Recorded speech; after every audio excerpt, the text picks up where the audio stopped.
locals in the Motor City, they are elated to see some sunshine today throughout the rainy Midwest. And Fox Saturday Baseball welcomes you to Comerica Park in Detroit.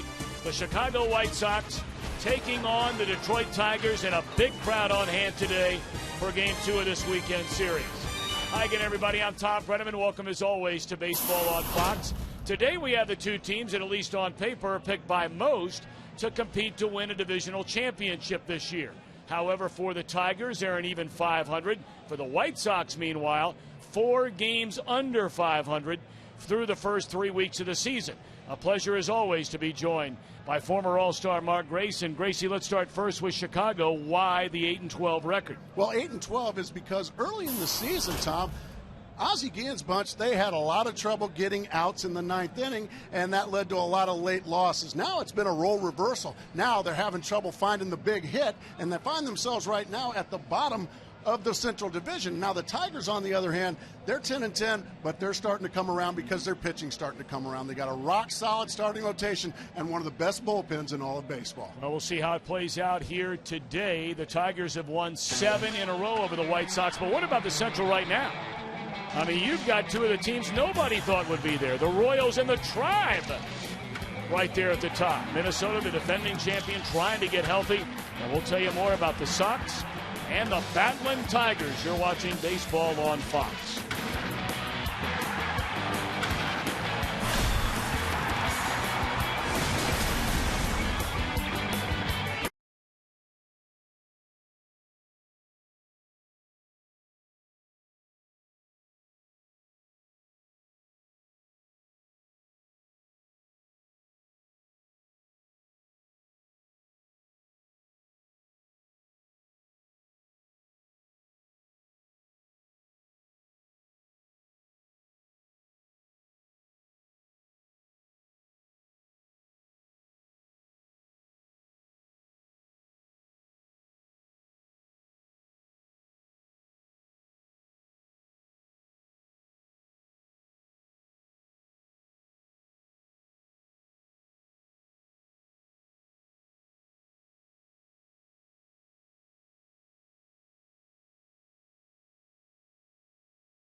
Today's starting lineup for the Chicago White Sox, brought to you by Taco Bell. Think outside the bun. White Sox losers here in the opening game of the series last night, shut down by Justin Verlander. And major lineup changes today for Ozzie Guillen. It's Juan Pierre leading off for the first time this year. Alexi Ramirez is in the 2-hole, and the first time this year, Carlos Quentin bats third.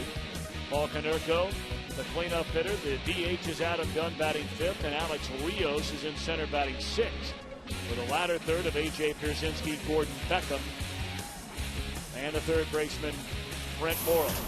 And on the mound for Detroit, been around a long, long time, Gracie. We saw him come up originally with the Arizona Diamondbacks, Brad Penny.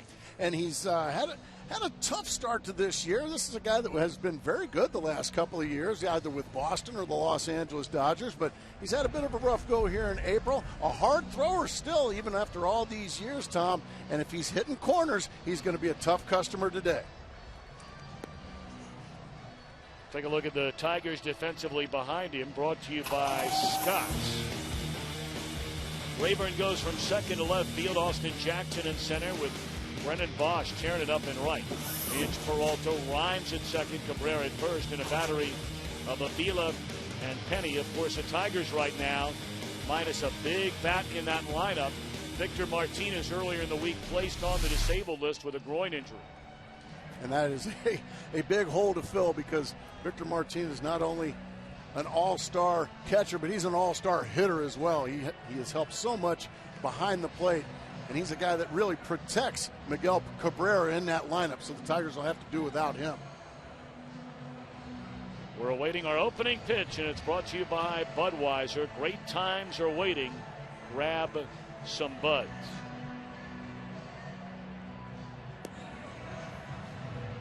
Well, Gracie, before Juan Pierre digs in there every single week, you're preparing for the game to come up with our 4 keys to the game. What about today? Well, today, after long and hard thinking, Tom Brenneman, White Sox, Edwin Jackson, you're on the mound. Pitch like a Tiger. He was an all-star with the Tigers a couple of years ago with 13 wins and an ERA in the mid-3s. And with the Tigers, it's Bosch and Rayburn. They're filling in, taking care of Miguel Cabrera in the lineup. They've gotten off to a great April. They're going to need to continue while Victor Martinez is on the mend. All right, so here we go. Juan Pierre to lead things off, a .274 batter, 6 runs batted in. He has 5 stolen bases, though he has been thrown out 5 times. And we told you the White Sox have lost 7 consecutive games against the Tigers, and boy, they have been humiliated. A combined score of 53-20. So Brad Penny going to work. First pitch of the afternoon is on the inside edge of strike. And we're underway. Adrian Johnson, the home plate umpire. Gary Cedarstrom at first. Lance Barksdale at second. Field and Colbert, the umpire, at third. Cedarstrom is the crew chief.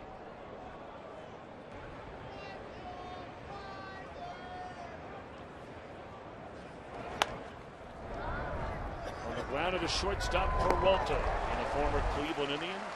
Throws out Pierre to begin the game, and that is certainly a critical part of beating the White Sox, keeping Pierre off base. Oh, no question. Anytime Juan Pierre is on base, he creates havoc with the stolen base threats.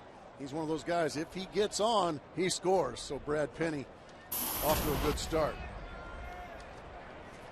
Very talented young shortstop. A native Cuban is Alexi Ramirez for the first time this year, as we mentioned.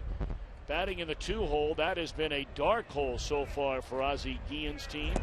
Outside of the handful of games where they've had Omar Vizquel there, the idea for a second straight year was Gordon Beckham. But Beckham, again, has been dropped all the way down near the bottom of the order. Once again, off to a slow start is Beckham, a guy with all kinds of talent. Ozzie Guillen just waiting patiently and keeping him in the 8-hole until that happens.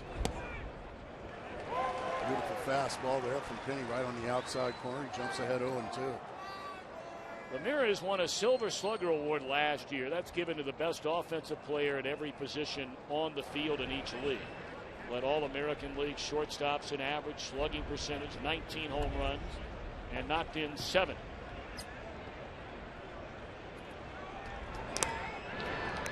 One hopper down to Inge. He's as good as anybody around, and they're 2 away.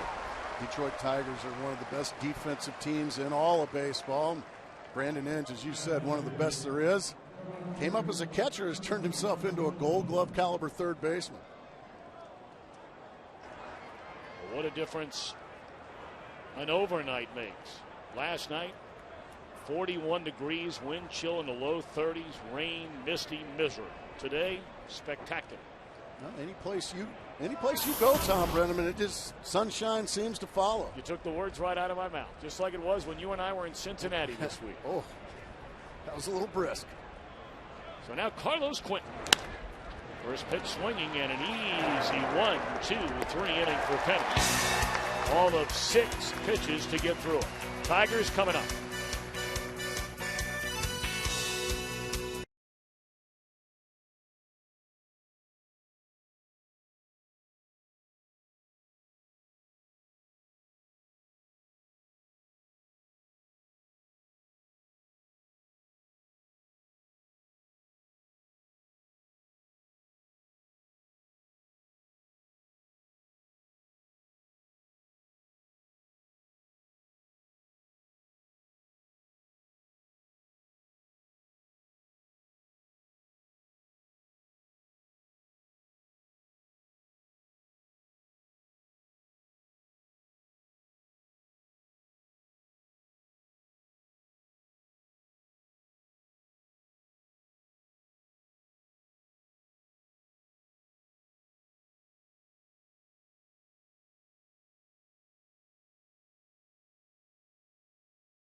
Against Edwin Jackson, and their lineup presented by Taco Bell. Think outside the bun. Austin Jackson, Will Rhymes, Maglio Ordonez, Miguel Cabrera off to a big start again with Brennan Bosch in right field and Ryan Rayburn in left. Johnny Peralta, Alex Avila, and Brandon Inge, the latter third. Edwin Jackson, you saw him with Arizona last year. Edwin Jackson, a hard thrower, and he's developed a good off-speed breaking pitch as well as the changeup. When he was a younger pitcher, he was a thrower, folks. Now he has turned himself into a much more polished pitcher. And Ozzie Guillen, he needs somebody to change the tide of his ball club. So he needs Edwin Jackson to step up and step up right now. Second-year center fielder Austin Jackson, no relation to Edwin, to lead things off. Only a 162 batter out of the gate, and gets jammed with the first pitch, and an easy play for Rios. 1 pitch and 1 out. White Sox defensively presented by Scott's. Pierre and Quinton flank Rios in center. Morel, Ramirez, Beckham, and Konerko along the infield. And after all these years, Gracie still going strong is A.J. Pierzynski. Don't see many catchers have as long a career as A.J. has behind them. That's a lot of times getting in that crouch. Still healthy and still playing well. Will Rhymes, a second baseman, back in the lineup. Try to get more offense. They've been moving in Rayburn, who came up through the minor league system as a second baseman, but has been primarily an outfielder over the last number of years. But he's been playing a lot of second base to get Brennan Bosch in a lineup. And on days when Maglio Ordonez is feeling well enough to play, coming all the way back from the broken ankle, then they have to do some more maneuver. That's exactly right. And with the cold weather that's dripped the Midwest and also here in Detroit, it's tough to get Maglio Ordonez feeling good with that bad ankle. Just the cold weather tends to cripple him. Edwin Jackson's lone season as a Tiger came in 2009. Gracie mentioned he was an all-star, 13-game winner, an ERA right around 3.5 in the American League. And has always been especially good pitching in this ballpark, whether it be as a Tiger or as a visiting player. A 10-3 record here.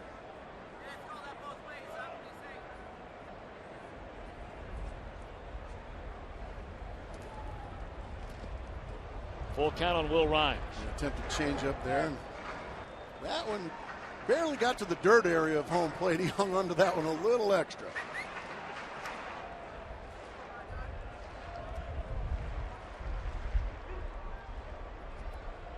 Those are a few more inside the numbers about Jackson pitching in his ballpark. Boy, what a lovely ballpark it is. You were talking about it, Mark, before the game. There's ball 4. One of my favorites in all of baseball. I got to admit, I still miss the old ballpark here in Tiger Stadium. There's something awfully charming about that place, but boy, what a gem they've got now.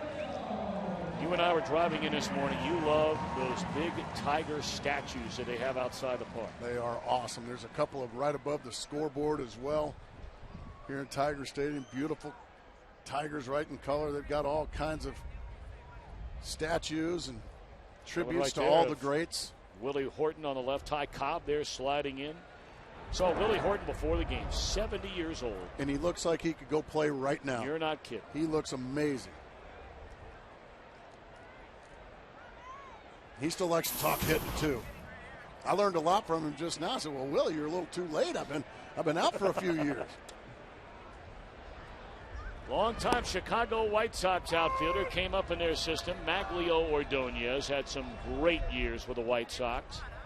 And, of course, the year he leaves to come to Detroit, they win a World Series without him. But what a career he's had, trying to come all the way back from that broken ankle suffered midway through last season.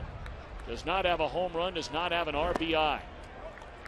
Did you ever think you'd be towards late April and say that about Maglio Ordonez, one of the best right-handed hitters for many years in the American League, still looking for that first RBI?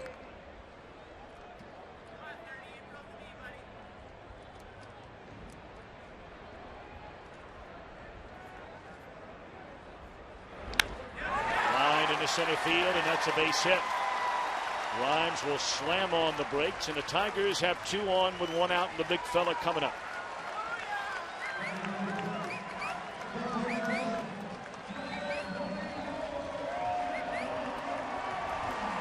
You mentioned one of the best right-handed hitters in the American League, Maglio Ordonez, for many years. Almost unanimously, everybody will tell you that title now belongs to Miguel Cabrera. I think there's very little argument there. Just puts up MVP numbers year in and year out. This is a very big ballpark. It's a pitcher's ballpark, if you will. But don't tell Miguel Cabrera that. He can make any ballpark look small. Yeah, he makes state parks look small.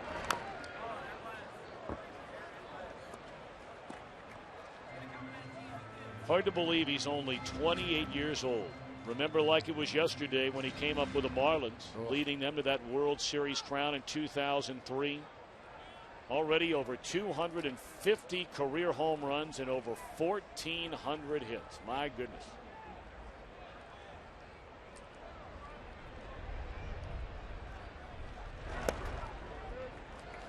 After a first pitch slider to get ahead, tried to crowd him with the fastball, did Edwin Jackson.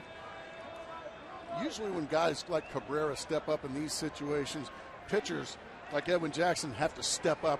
You'll probably see a little extra on that fastball, maybe to 95, 96 here.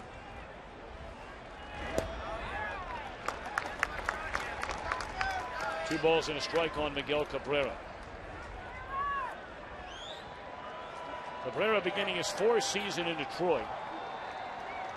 And since 2008 has the 5th most home runs, and the 3rd most runs batted in.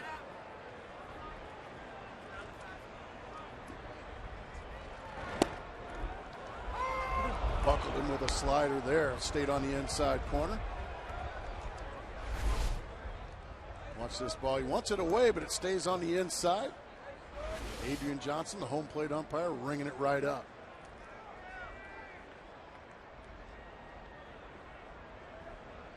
Two on, 1 out. 2 balls, 2 strikes to Miguel Cabrera. Into right field, and Quinton's got it. Tagging and advancing on to third is Rhymes, but that's a big out. Now, one of your keys to the game without Victor Martinez.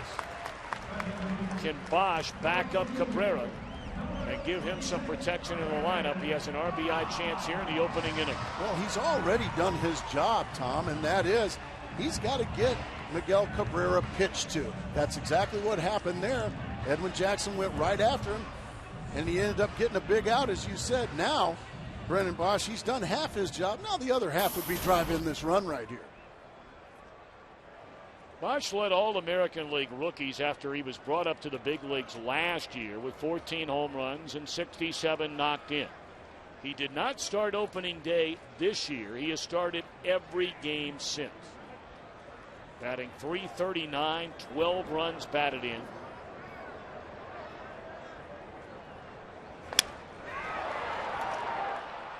Little flare to center, and that's that. So Jackson pitches out of 2 on, 1 out trouble, and at the end of 1, we're scoreless in Detroit.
Are sponsored by Taco Bell. Think outside the bunch. By Scott's, the official lawn care company of Major League Baseball.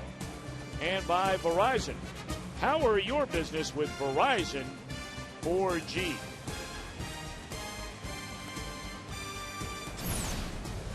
Keeping an eye on other activity around the American League Central, presented by DirecTV. Justin Morneau bangs one into right center, bringing in a run, and all Twins today over the Cleveland Indians. A 10-3 final. Good to see Justin Morneau back after a long time dealing with concussion situation, and baseball's just better with him. He is a great player, a former MVP. Well, you get a look. Cleveland at 13-7, a rare loss for the Tribe, playing so well to begin the year. Here's Paul Konerko, the captain of the White Sox. Brad Penny has thrown 7 pitches, and all 7 of them for strikes. Oh, what a lesson learned for all you young pitchers out there. If you can get ahead in the count and throw strike 1, you can get even big league hitters out. And right now, that's exactly what Brad Penny's doing.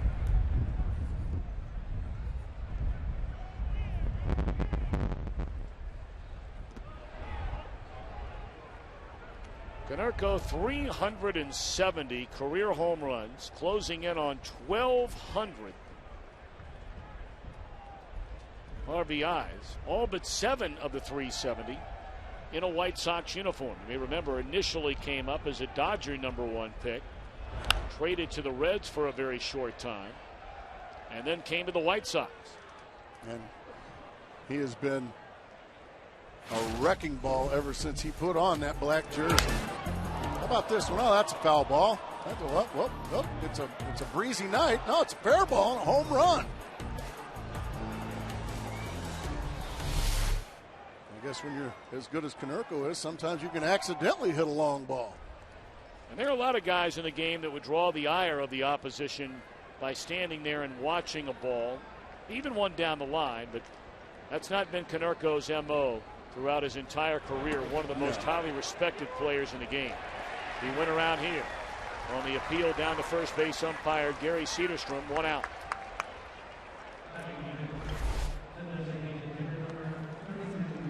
Did he go around? It looks like he probably did. You were the king of that, of holding up. Well, I had to have talent at one thing or another. No, come on. Yeah, it was pretty good. You were really good at swing. that. Well, if you don't have there are a lot of times you should have been rung up, and you found a way to. Yeah, I had a good relationship with the umpires. Still do. Here's Adam Dunn. They put on the big shift defensively. Look at Will Rhymes, the second baseman. He's all the way out there in short right field. He's just in front of Brendan Bosch out there in right field. Dunn in his first year with the White Sox signed the big free agent deal in the offseason, leaving the Washington Nationals. Came up originally and has spent most of his career with the Reds. But it's his first year as a designated hitter.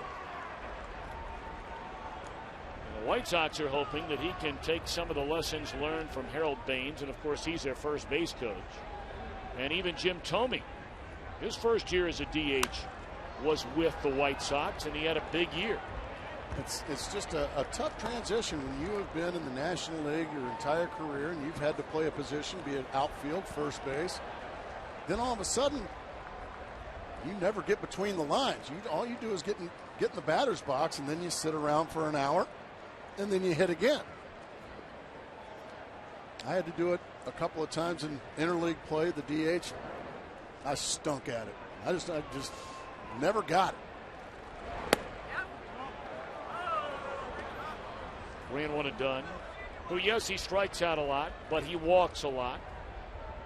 Is among the league leaders every year in home runs and walks, on base percentage. Rios waits in the on deck circle. The 3-1 to Dunn, and he pops it up.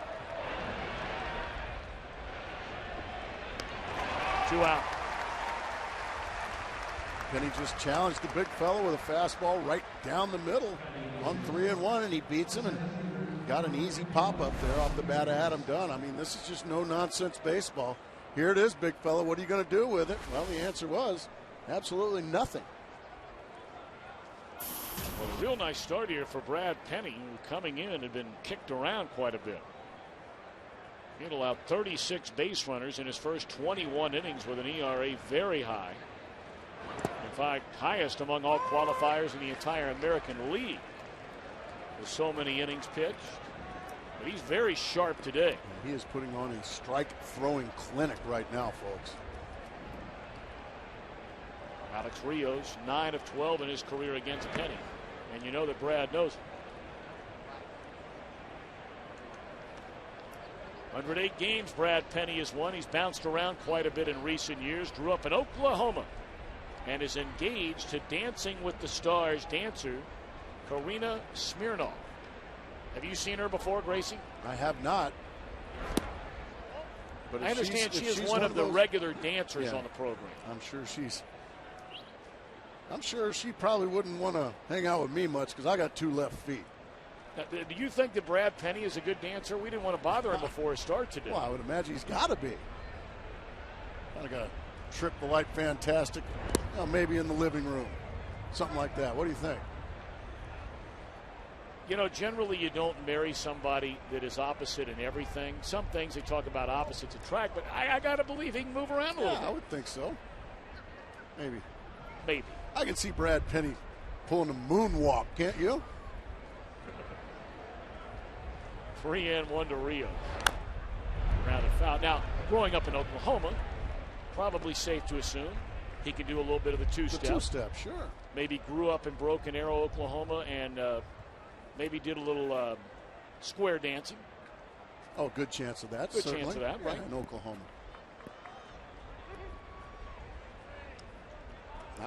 Like I said, if I had to be engaged or married to one of those wonderful dancers, I'd be stepping on their feet and get out of here, Grace. Two-hopper to short, and Penny has retired the first 6. So we'll dance our way to the last of the second inning. Scoreless in the Motor City.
Great times are waiting. Grab some buzz. It's nice to hear that NFL on Fox music. I like it. Gets me ready. Well, they have some issues to work their way through. I was going to say, they got a little work to do, don't they? Ryan Rayburn to lead things off against Edwin Jackson in this scoreless game. Bottom of the second inning. Steele right one. A lot of people may not know about Mark Grace. You are a season ticket holder to the Arizona Cardinals game, and I mean you are there with jersey on and ready to roll every week. Some may call me a geek. I just say I'm a Arizona Cardinal fan. 1-1 to Rayburn. Ryan Rayburn had a big night here last night, driving in 4, leading to that runaway win against the White Sox here on a very chilly evening.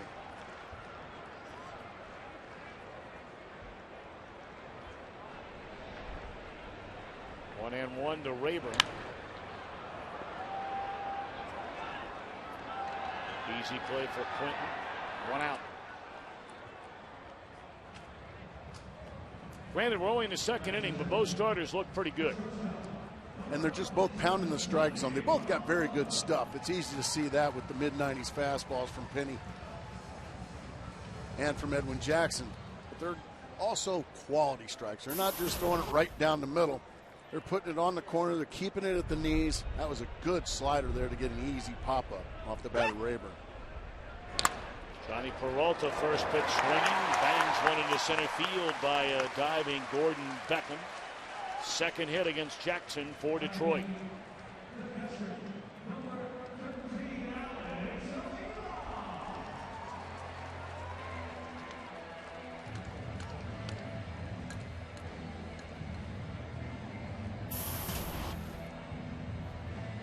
Alex Avila, the son of Tigers assistant general manager Al Avila, and of course his grandfather Ralph, retired as a vice president with the Dodgers in baseball for nearly 50 years.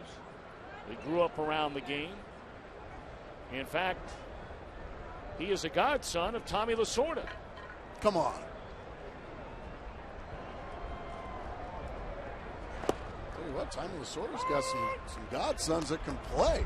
Mike Piazza as well. Some major league catchers that can hit.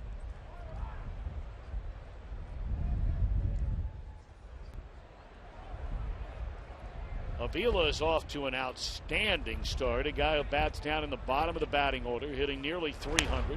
And there's another base hit for Avila. Well, back-to-back 1-out singles for the Tigers. And now we get to the number 9 spot, Brandon Inge.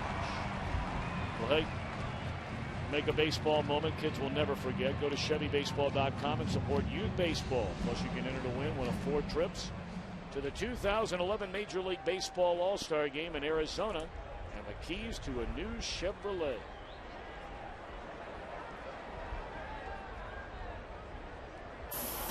Once again, Edwin Jackson finds himself with a couple of Tigers out on the base paths. He's going to have to make another big pitch. And he does. He gets ahead of Brandon Inge. Inge with 1 home run this year. It was a walk-off home run last week. Inge only 5 hits in his last 39 at-bats. He has a home run and 4 driven in. And he started 2 and takes up high. 1 ball, 1 strike.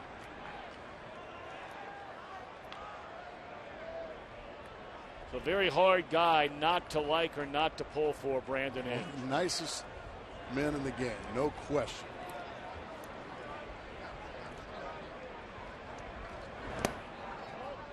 Pretty good slider there, didn't get the call from Adrian Johnson.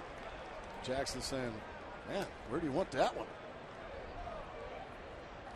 See the note there, the Tigers are starting to play much better baseball. Jim Leyland will be the first to tell you, hey, look, have a lot of things gone our way so far this year? No. And they very much believe they're capable of playing much, much better, especially when they get Martinez back. 2-2 on Brandon Inge. But all things considered, you're starting to play a little better now, and you're an even 500 team, and I think it's safe to say no one this year in the Central is going to run away from the pack. Looks like a very evenly matched Central Division. Justin Verlander once again fabulous here last night. going to join us from the Tiger dugout, in fact, in the third inning. And they're strike three to engineer 2 outs in the inning. Boy, that pitch is unhittable. That was a big-time slider there from Edwin Jackson. That was unfair to do to your former teammate Brandon Inge. That's just perfectly executed. That's going to bring up a guy in Austin Jackson that Jimmy Leland just waiting for him to get going. Had a great rookie season last year, but he's off to a slow start. As you can see, hitting only 160. Just too talented to be hitting that low. 2 on, 2 out.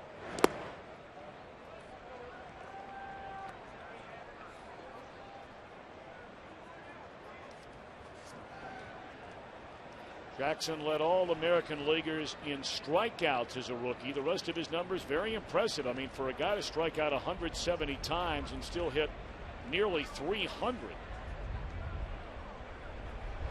is hard to believe. Pretty amazing. Well, they dropped him out of the leadoff spot when the team was just in Oakland, but it was only for a game. They put Will Rhymes in there, and they got Jackson right back in the leadoff spot. Try and get him going. Gas right by him. Once again, you're seeing these pitchers just 2-0 count, 3-1 count. Here it is. Let's play baseball. So far, they are the victors. 2-1 on Austin Jackson. Cue shot off the end of the bat, and the count is even. Peralta, 1-out single, leads at second. Avila followed the hit by Peralta. He's the runner over at first. Peralta, without the greatest of speed at second base, has been battling a painful side the last couple of years.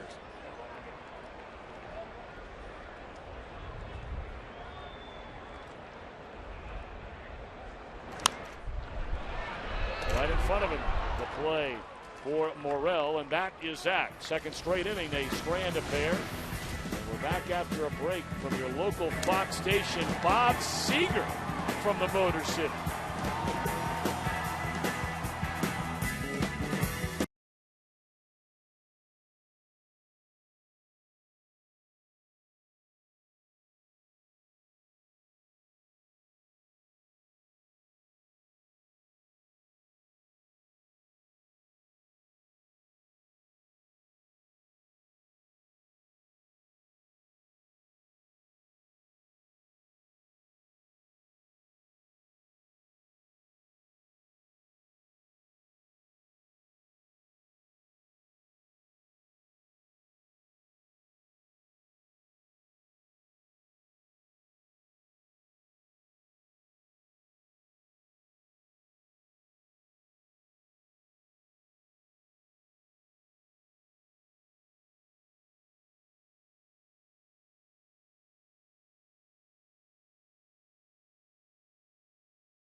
Ball presented by Budweiser. Great times are waiting. Grab some buds.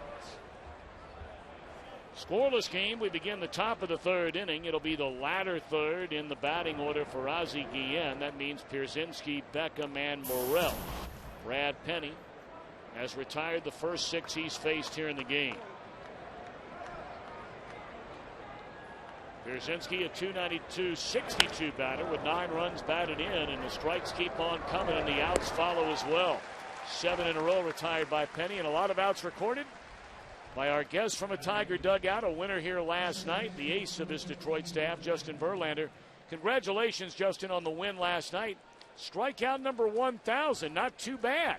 Yeah, thank you. I appreciate it. Yeah, I had no idea. I came in the dugout and their head athletic trainer had the ball, and he handed it to me. I said, well, what's this for? He goes, 1,000 strikeout. I go, oh, great, thanks. I had no clue. You were kidding around with us in between innings. We're testing out all the equipment, talking about the weather and how nice it is today, how miserable it was last night. Oftentimes you hear, guys that do what we do for a living say, boy, pitchers love pitching in this stuff. Do you like it? I do like it. Being a power pitcher, it's nice to be able to get nice and loose out on the mound. But, like Mark said, it's also at our advantage when it's cold outside and wet and rainy like it was last night, because hitters don't want to swing the bat. We wanted no part of that, exactly.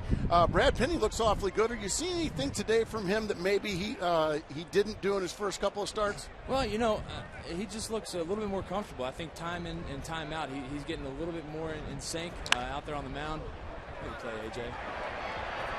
Jackson will indeed run it down. And he's just pounding the strike zone. I think that's what you got to do, especially against a lineup like these guys.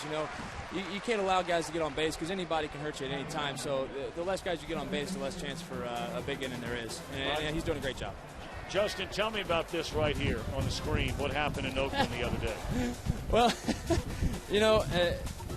I went to pick off the first and just kind of got stuck. My body just didn't quite turn, so there was really no way for me to throw the ball to first base. So, what did David DeJesus think about that? I have no idea. And we had kind of jawed at each other a little earlier in the game. He was messing around at second base, and I kind of said something to him. So I like it. I think he might have thought I was throwing at him at first, but then obviously you look back at it, and that's not the situation. I just kind of got stuck, and my instinct said, well, maybe if I throw it home, nothing will happen. So that's what I tried to do. If you can't have fun with this game and laugh at yourself sometimes, I don't think you should be here. Absolutely. Hey, Justin, thanks for taking the time to join us today. Guys, good luck thanks for having to me. you. I appreciate it. Good talking to you. Well, we'll show you that Oakland pitch going to break one more time. Why not? Look out!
On a gorgeous Saturday afternoon in Detroit, Michigan. No score. Game 2 of this 3-game series between Central Division rivals, the Tigers and the White Sox.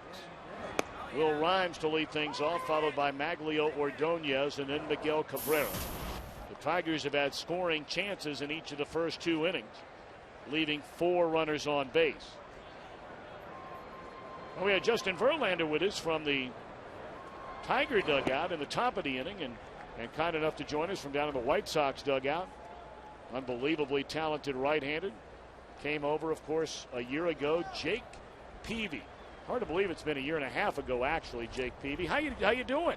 Oh, life is good. Getting back off a major surgery, as you guys know, but I like our bunch here. We've got off to a little bit of a slow start, but talented bunch here in Chicago, and I'm ready to help here in the near future. Well, tell us a little bit. How are you coming along physically? I know you had a bit of a setback down in Birmingham. Yeah, I did on Monday night. Just tore some scar tissue loose there, and I had to come out of the game. But things are going well. Got a dose pack in me, Meteorol dose pack, which seems to do wonders. And we're gonna jump back on the mound tomorrow and see if we can't get back out later in the week on a rehab assignment. Jake, I'm kind of curious, and you've been asked about this before. There have been so many guys, more and more every year, that come back from the Tommy John elbow surgery, and some other guys that try to come back not as successfully with a shoulder surgery. Yours has to do with the lat muscle. Some of us don't have a lat muscle. Obviously, Jake does have a lat muscle that came off the bone. Correct me if I'm wrong. So how much do you have, if anybody, to fall back on as far as history is concerned to come back from that kind of an injury? Well, there was no history on the injuries. That's what makes it unique. But, they keep telling me that I felt we found a great surgeon to perform the surgery. He felt that he could go in and make things as good as any other surgery. And we did that surgery in late July, and like I said, there was no history, no documentation of anybody ever completely ripping their lat off the bone. And it's just one of those things. We've grinded through it, but they keep telling me, it's a year. It takes a year's time when you have any kind of major tendon reattachment. It takes a year to 18 months to get the feeling. We're still a couple months being shy of a year, so. I know people talk about the setbacks, but we're still way ahead of schedule. And like I said, I hope I can contribute here in the near future. Well, anybody that knows you, Jake, knows that you're probably a caged lion, if you will, not being able to go out there and do your thing. What is your role right now? Do you talk to people, other pitchers, on what maybe they can and can't do? We got another quick inning. This is a good old pitcher's duel, Jake. Tell us. Absolutely. Edwin Jackson, look at this stuff and getting through 3 innings, and we needed that with pitch count doing what they were doing. But no, I'm getting healthy, guys. I'm just pulling for the boys, just being a teammate best I can. Thanks for the time. All right, guys.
Is sponsored by Ford Drive One and by Klondike Ice Cream. What would you do for a Klondike bar?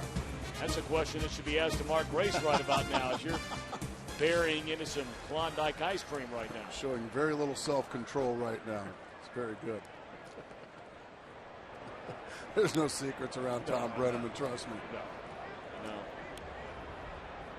No. What an impressive start for Brad Penny. Scoreless game. Penny has retired the first 9 to face him. 27 pitches through 3 innings. 18 of those for strikes. Here's Juan Pierre. Strike 1. Boy, Adrian Johnson, his right arm's getting a workout with Brad Penny and Edwin Jackson out there.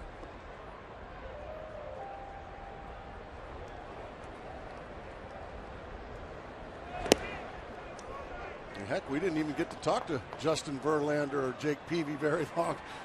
Lightning quick innings. We had a 7-pitch inning for Justin and a 6-pitch inning for Jake. But we thank them both. Absolutely. And we thank the White Sox and the Tigers for allowing them to join us. Broken bat roller to Rhymes. Now it's time for a DirecTV game break. Capping off a 5-run inning for the Cubbies. A 2-run double off the bat of Jeff Baker. It's the first time the Cubs have come back from 3 runs or more in the 8th inning against the Dodgers at Wrigley since 1950. Get every Major League Baseball game and the most in HD. Call 1-800-DIRECT-TV. Lazy fly ball by Ramirez. 1 pitch and 1 out. And that at bat to Ramirez. Well, in the Central Division, logjam. St. Louis beat Cincinnati last night. They waited around for over 2 hours in a rain delay after the very first batter of the game, and there's controversy swirling about what happened in St. Louis last night. Yeah, tornadoes hit the airport. And who knew what in terms of the weather report. Tony La Russa, about 15 minutes before the game started, elected to pull his starter, Kyle McClellan, put in Miguel Batista. He pitched to 1 batter, walked him. The next batter came up. It rained for 2 hours. Kyle McClellan came back after the 2-hour rain delay. The Cincinnati starter, Edinson Volquez, was shut down from starting the game. Interesting. Well, that is becoming quite a rivalry between those two teams. Swing and a miss. Of course, they had a fight last year. They had a good Donnybrook last year. Yes, they did. Brad Penny, part of the Cardinals last year, pitched very well for him in April and May, then all of a sudden got hurt, and that was all she wrote. But Dave Dombrowski taking a flyer on bringing Penny in as a free agent. And after a rough less than handful of starts to begin his Tiger career, he's thrown the ball like Brad Penny today. At least today. I mean, just pounding the strike zone, getting a lot of ground balls, getting a lot of quick outs.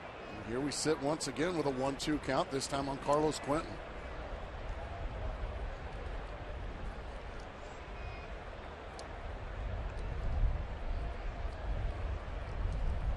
Well, the out distribution, that has been the MO on Penny throughout his entire career. He has always been a ground ball pitcher when healthy and pitching well. Mark, I know you remember when you were playing for the Diamondbacks and Penny was first coming up through their organization, right, as their #1 prospect. Traded him away for Matt Manta. Exactly. He ended up having some good years with the Florida Marlins. I remember when he was in his early 20s. I mean, he was a hard thrower, very hard thrower. Since then, injuries have certainly happened. He's gotten a little longer in the tooth, but he's still very effective. And we're seeing that here this afternoon.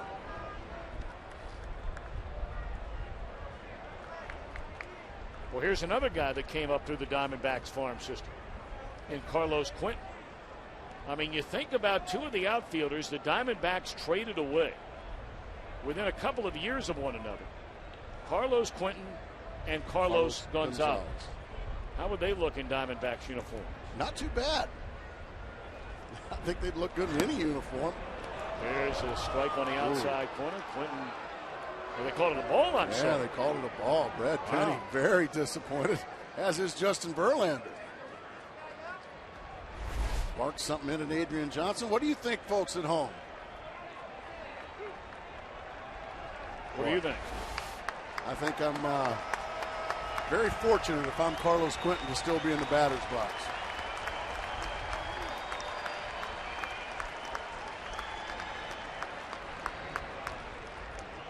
Payoff pitch. And it hits Quentin. And, of course, that is nothing new for Carlos Quentin. First base runner here this afternoon. A fastball. Tails in and gets Carlos Quentin right on the forearm. And as you said, nothing new for Carlos Quentin. No, when Quentin, in fact, was coming up through the Diamondbacks organization, the frequency with which he was hit with pitches was staggering. And already 14 of them. He went through a 2-year stretch in 04 and 05 where he was hit 72 times in 2 years. My gosh. That makes Don Baylor's record look like nothing. For many, many years, it was Ron Hunt that had the record for most times being hit by a pitch. Until Don Baylor broke it. Don Baylor's just a statue. He wasn't about to move out of the way any fastballs. And then Biggio broke it, right? I believe so, yes.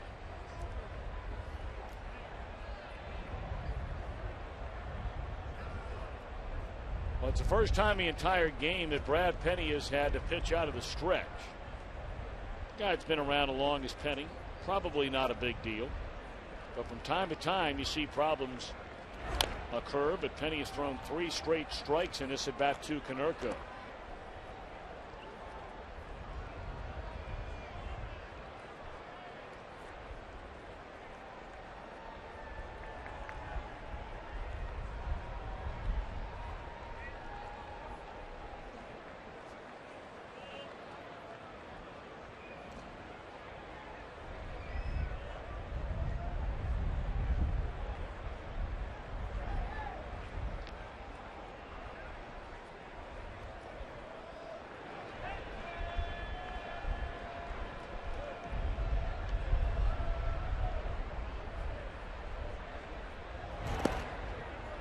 One ball, 2 strikes.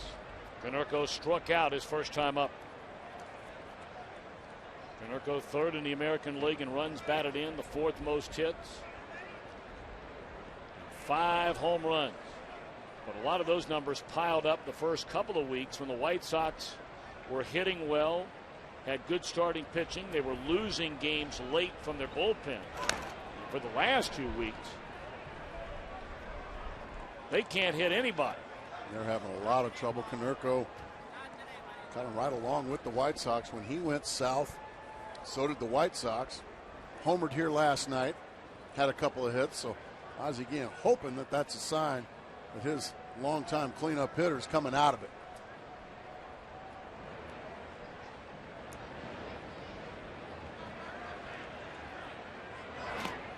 Two and two. When you look up and down this lineup, Gracie, and you and I were talking before the game, I mean, it's hard to imagine this group is not going to hit, right? No, this is a very good offensive team. Juan Pierre is a very good leadoff hitter. Then you go Carlos Quentin having a great year and having a great career. Konerko.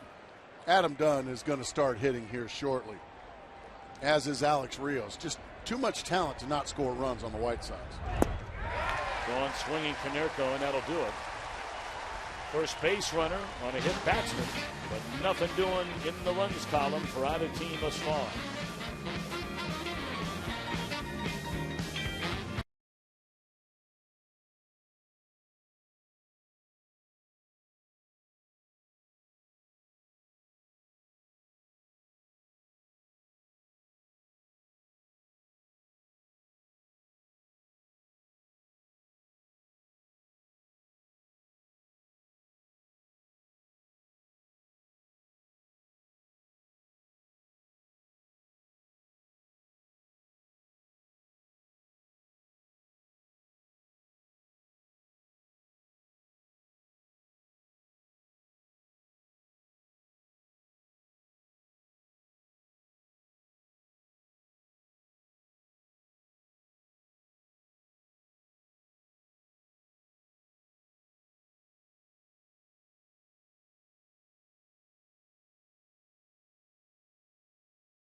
The afternoon, a scoreless game, last of the fourth inning. Brennan Bosch, Ryan Rayburn, Johnny Peralta coming up. This guy's among the hottest hitters in all of baseball over the last 10 days, hitting up over 400. 6 runs batted in, getting on base well over half the time he comes to the plate. And that one's scalded down the right field line. This will be a 2-base hit for Bosch.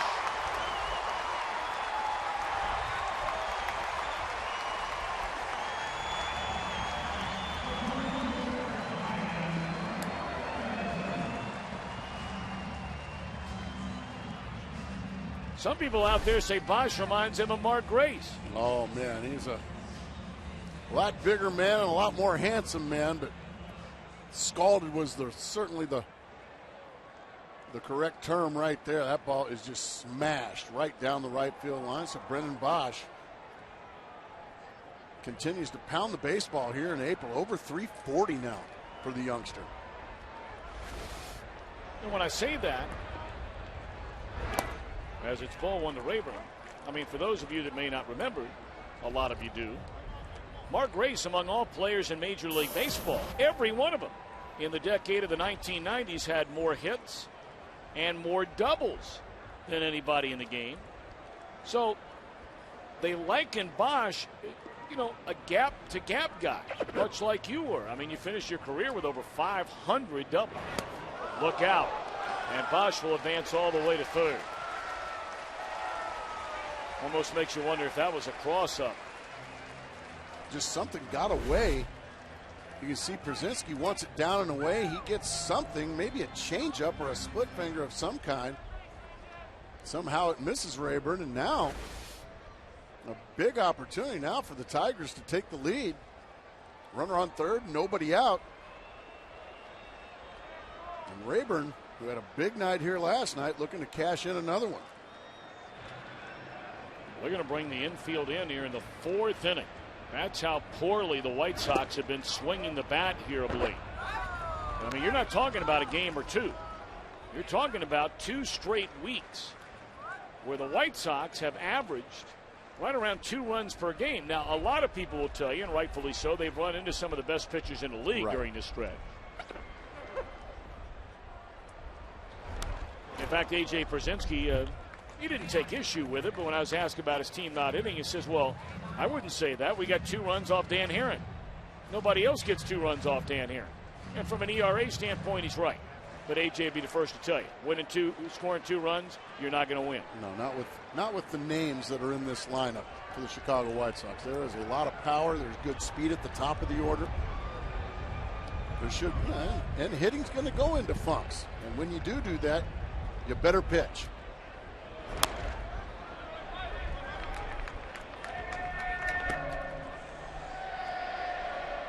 Ozzie Guillen kind of showing his squad that the way Brad Penny's throwing, we don't want to concede that 1 run because Brad Penny might just make that stand up, so he's going to bring his infield in.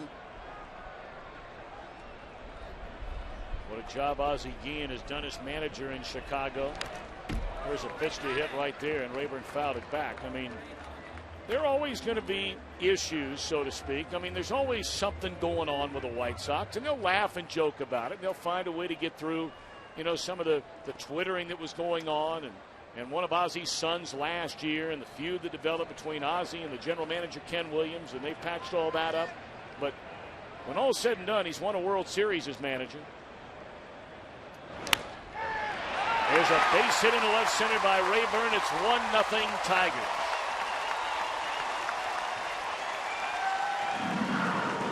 Terrific at-bat there by Rayburn. Fought off a couple of tough pitches. Got a slider he could finally handle.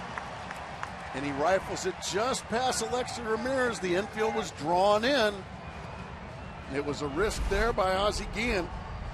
But Rayburn, if you watch just past Alexi Ramirez, if he's back at normal depth, yes, it's still a 1-0 game. But that would have been an out. There would be 1 out. Instead, now by bringing the infield in and taking that risk, now you're at risk of a big inning here for the Detroit Tigers. Well, here's Johnny Peralta. He singled into center field his first time up. Nice play there by Konerko, preventing that one hopper from finding its way down the right field line.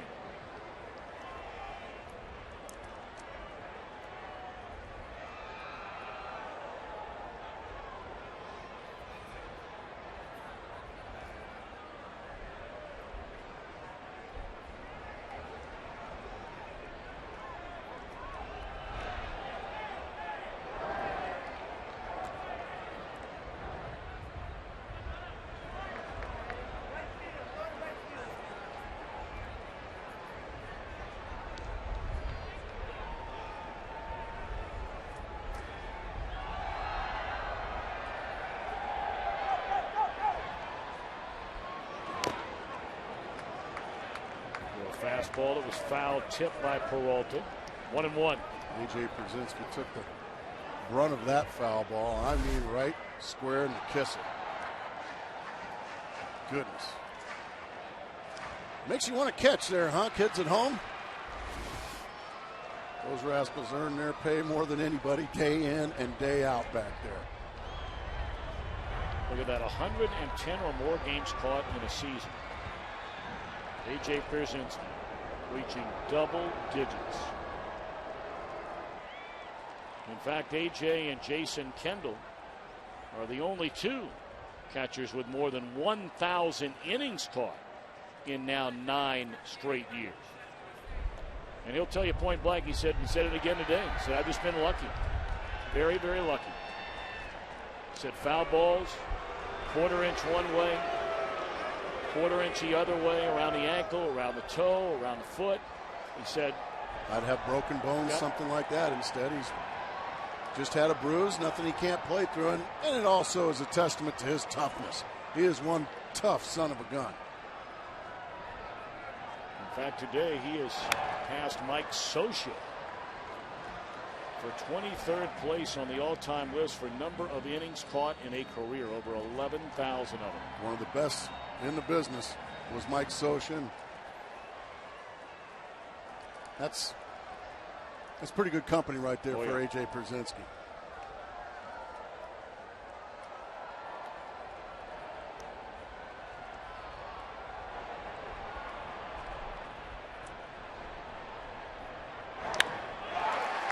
Scalded into left field, and it gets by a diving Pierre. On his way to third is Rayburn. They'll hold him there.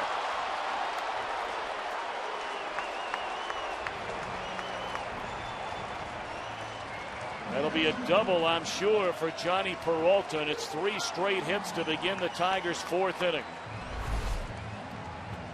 Juan Pierre comes up a little short, a play that he probably will tell you he should have made, but instead it gets by.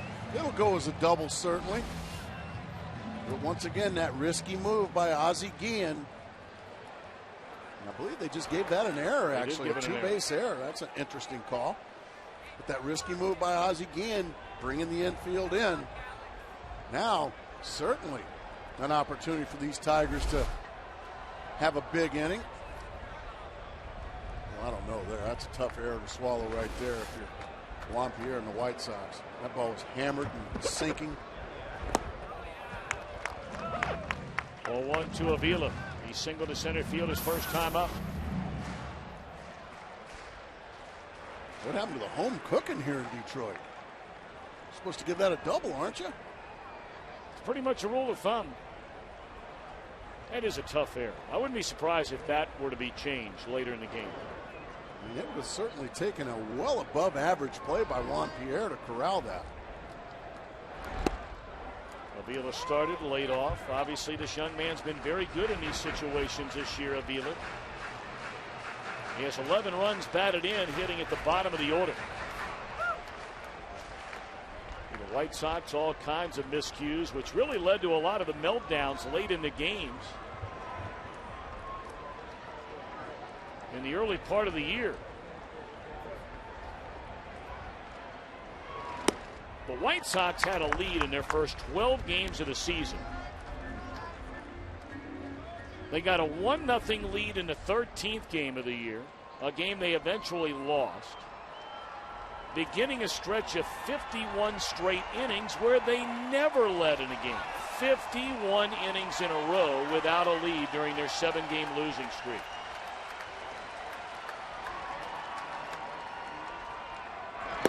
Three and one.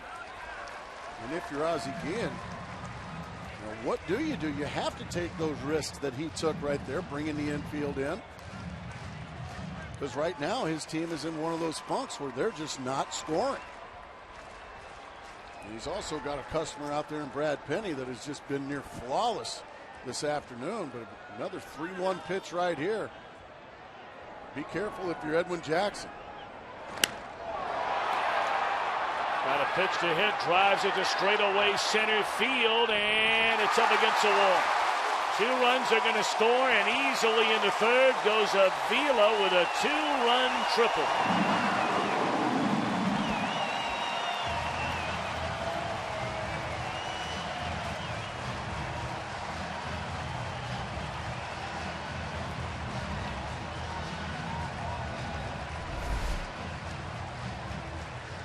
Fastball right down Broadway. Avila hammers it right off the middle of the wall, about 420 feet away. It eludes Alex Rios, and by the time he corrals it, 2 Tigers cross the plate.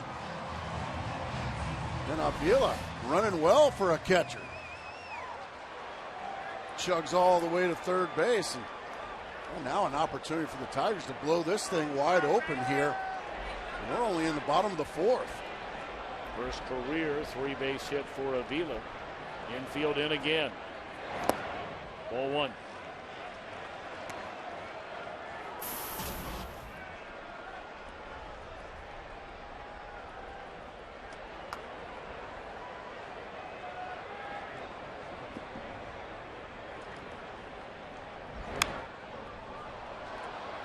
Being struck out his first time up.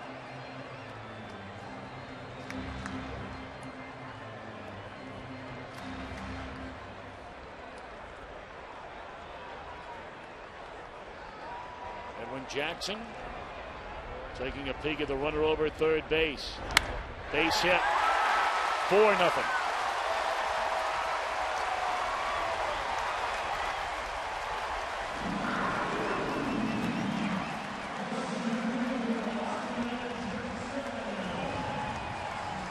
Well, just in a 5-batter sequence, it has all come crashing down on Edwin Jackson. In complete command coming into this inning. Double, single, iffy error in left field, if you will. A triple and another base hit. All of a sudden, the Tigers putting a pounding on him here in the 4th inning. Don Cooper, the White Sox longtime pitching coach, out to visit with Edwin Jackson. Well, you said a 3-1 pitch to Avila. Look out. And boy, he hammered that ball to straightaway center. Edwin Jackson was trying to come inside on that pitch.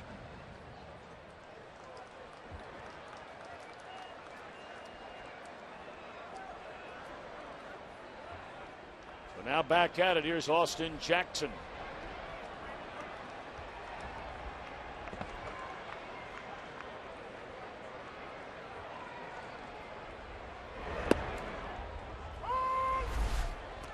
This is the big blow.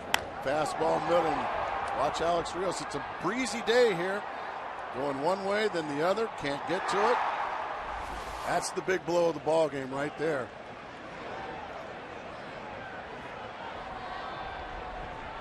There is a stiff breeze that has all of a sudden picked up here in the last inning or two. They said in the weather forecast it was going to be a windy day. Didn't feel all that windy when you and I came in. And even just a little bit after the game got started. But there's starch and Old Glory out there. Indeed. This afternoon.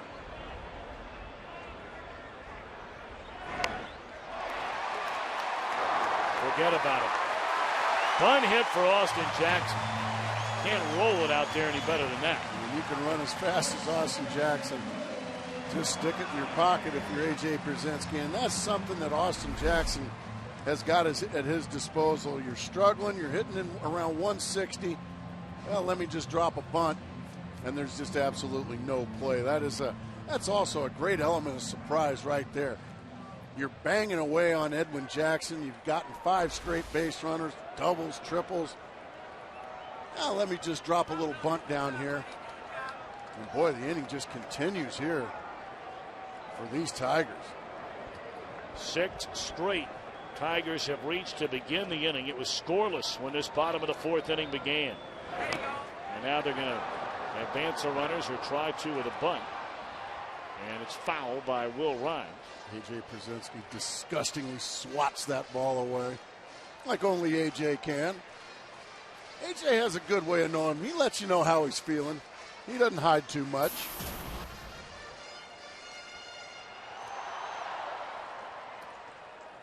Both these teams not afraid to utilize the bunt as part of their arsenal. We know that the White Sox really like it. They've tried it more than any team in the league.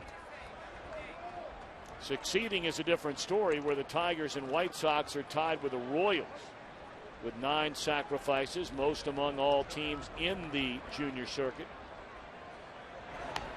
And make it 10 for the Tigers.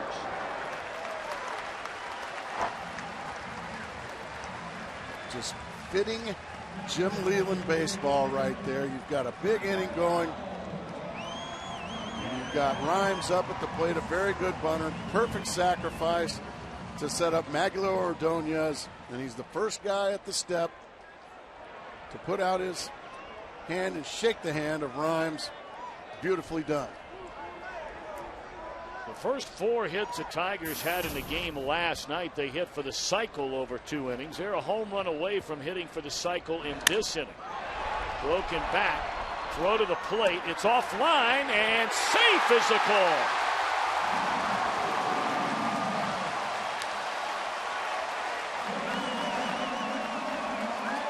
First RBI of the year for Magglio Ordonez. A great play by Alexi Ramirez to his right, and then a throw up the line, and a really good call there at the plate by Adrian Johnson, and a great slide as well by Brandon Inge to elude the tag of A.J. Przinsky. Watch the hand just get in there ahead of the tag. Right on the call is Adrian Johnson, and he got that call right. 9th man to bat in the inning is Miguel Cabrera. In fact, he's the only Tiger who's failed to reach base in the game so far today.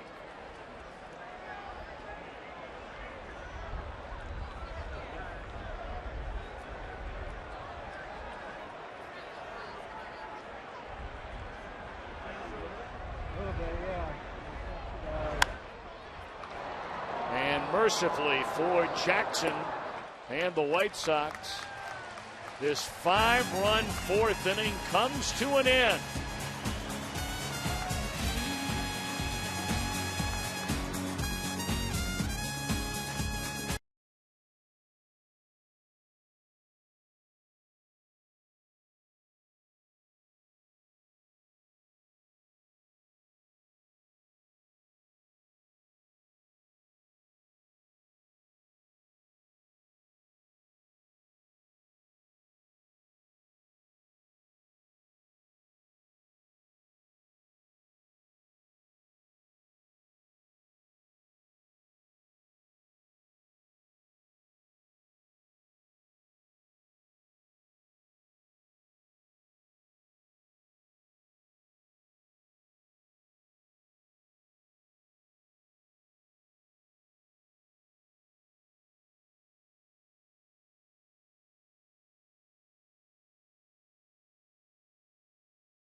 Oh, he got in there. He got in there.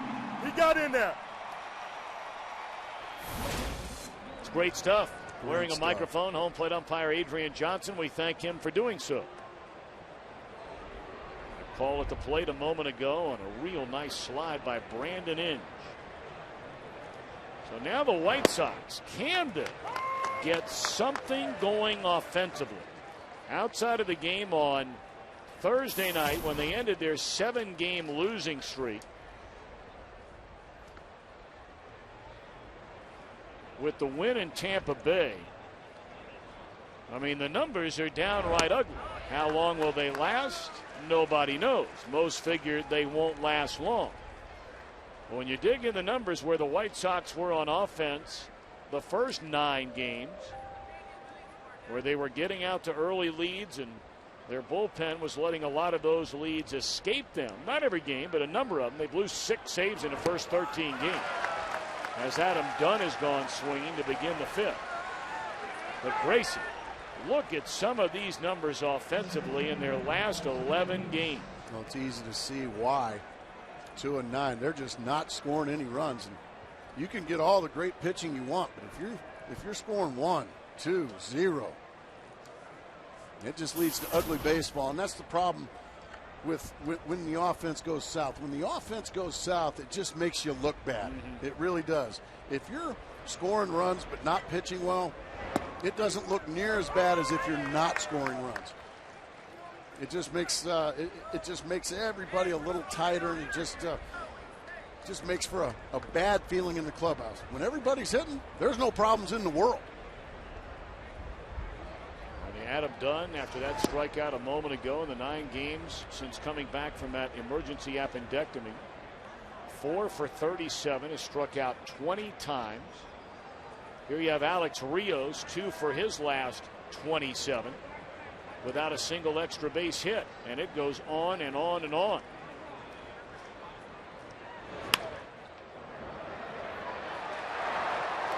Good play by Will Rhymes, 2 out.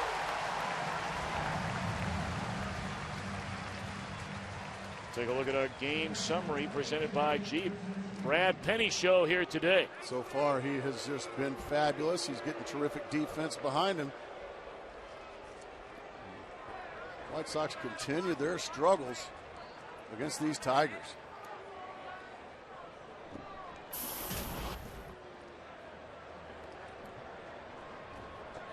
White Sox won 88 games a season ago. They got off to the terrible start through the first 2.5, 3 months. They had the best record in the American League over the final 3 months. That's why I never buy into it, Gracie. And I mean, tell me, you played for 20 years. But boy, I wish I had a nickel for every time I hear a guy say, a bad start, we can get through it, long way to go. All those things are true. Sure. But if you go back to the White Sox season last year, they were the best team in the league for the final 3.5 months. They were 12, 13 games over the first 2.5, 3 months. Under.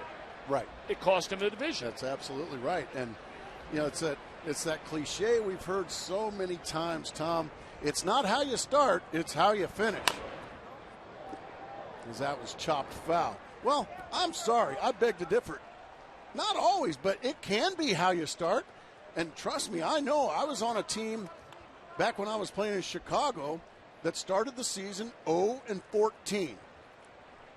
Before May 1st even came, we were out of it. So it can be how you start. Now, personally, you can overcome a slow start and end up having a good year. But team-wise, a lot of times it's very difficult to overcome a slow start. I mean, with these White Sox, and Paul Konerko said it after the game last night. I mean, there is absolutely no reason for panic at this point in time, and nor are we suggesting. No.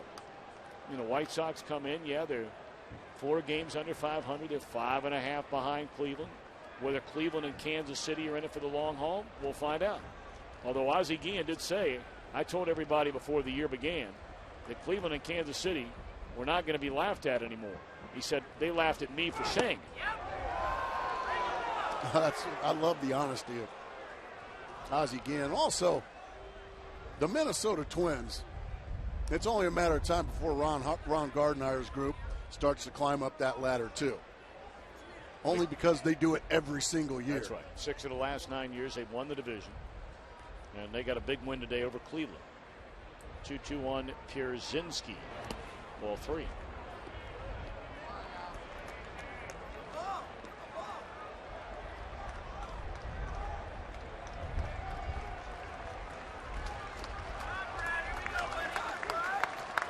And he has only allowed 1 base runner.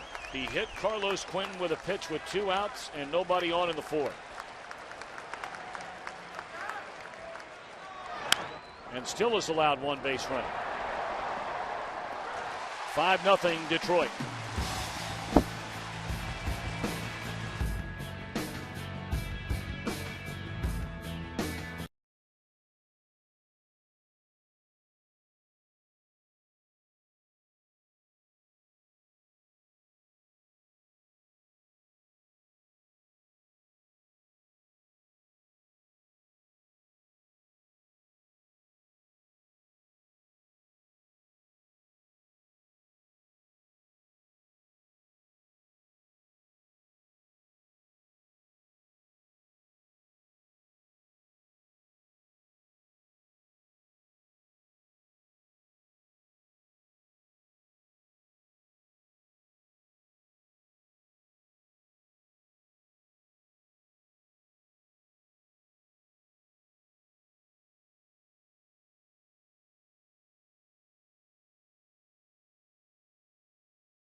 Budweiser. Great times are waiting.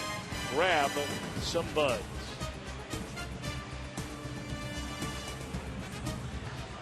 Big crowd on this lovely April Saturday in Detroit, Michigan. Alongside Mark Grace and our entire Fox crew. Tom Brenneman, glad to have you with us. For the Tigers scored 5 times at the bottom of the 4th inning and lead 5-0. The man that started that 5-run 4th inning leads it off an inning later. Bosch doubled and scored down the right field line.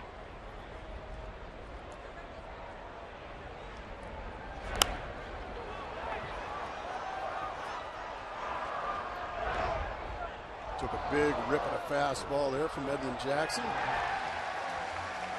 Pretty much the same pitch. He rifled down the right field line his last at bat, but this time he was a little tardy. I think that might have been an angry fastball there from Edwin Jackson after giving up 5 in the bottom half of the last inning.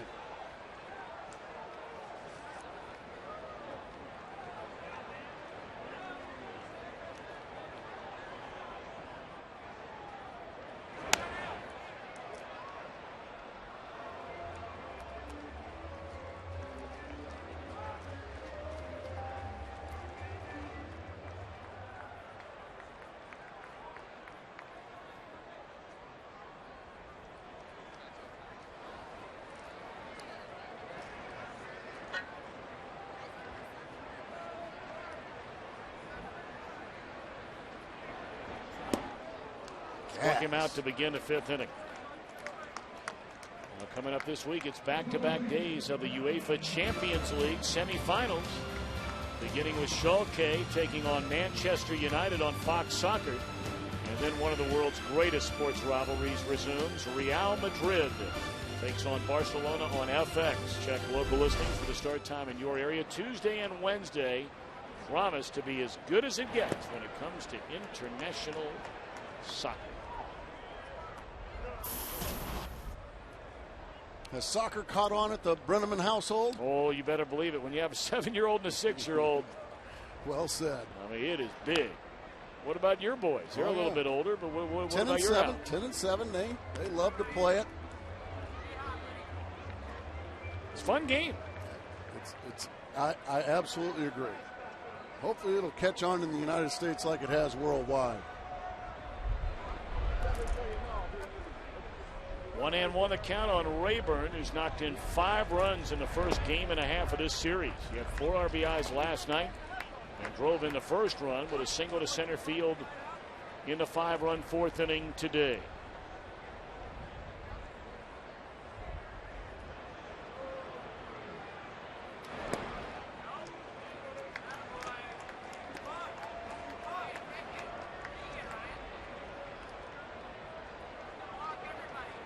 Edwin Jackson, originally drafted as an infielder by the Dodgers, and wasn't all that crazy about the idea, being moved from the outfield into pitching. That occurred in 2002 during spring training, and that year he wound up being the Dodgers minor league pitcher of the year. One season later, he made his major league debut on his 20th birthday as a pitcher. I believe that was against a team I played with, the Arizona Diamondbacks.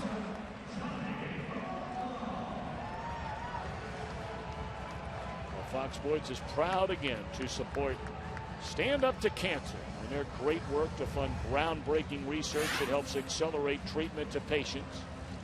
To learn more, please visit standup2cancer.org/Fox Sports.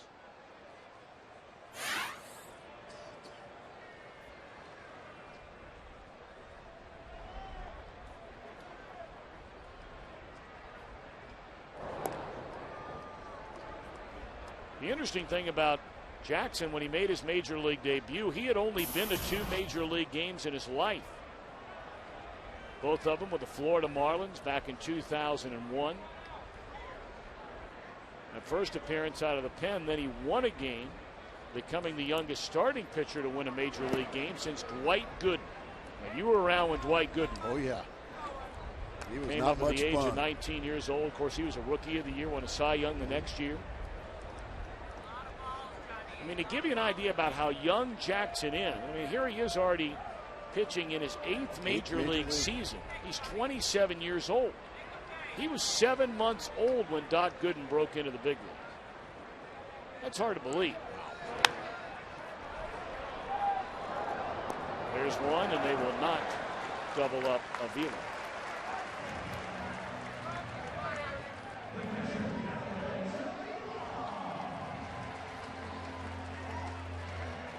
Of course, if you're Edwin Jackson, you can't be all that disappointed when you have Adrian Johnson back behind the plate. You were at the game when Johnson was calling the balls and strikes, and he threw a no-hitter for the Diamondbacks against Tampa Bay. That's exactly right. That was last year. Edwin Jackson threw 153 pitches in that no-hitter. He walked 7. I'm sorry, he walked 8. But a no-hitter's a no-hitter. That's exactly right. That was the second no-hitter in Arizona Diamondbacks franchise history, following a perfect game of Randy Johnson. When did you know in that game, Gracie, that it had a chance? Well, he was one batter away from being taken out of the game in the 3rd inning. And then he just all of a sudden pieced it right back together in about the 5th. And then it was all over.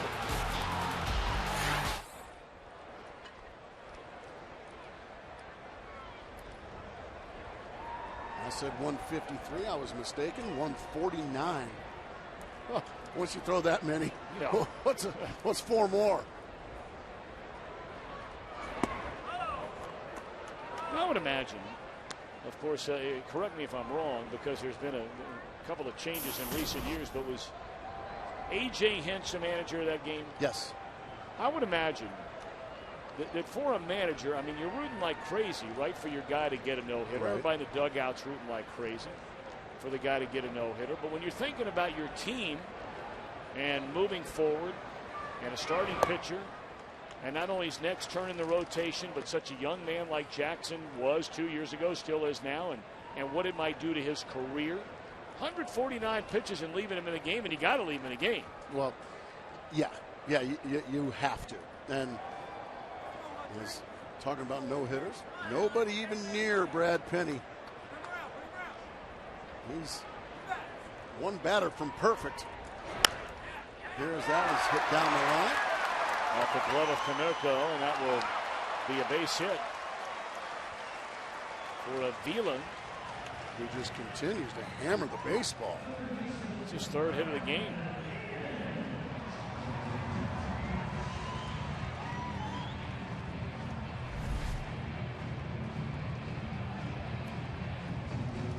Gets under the glove of Paul Canerco. And I guess Paul Canerco's not quite adept at that little flip with the glove as his pitching teammate, Burley. Indeed.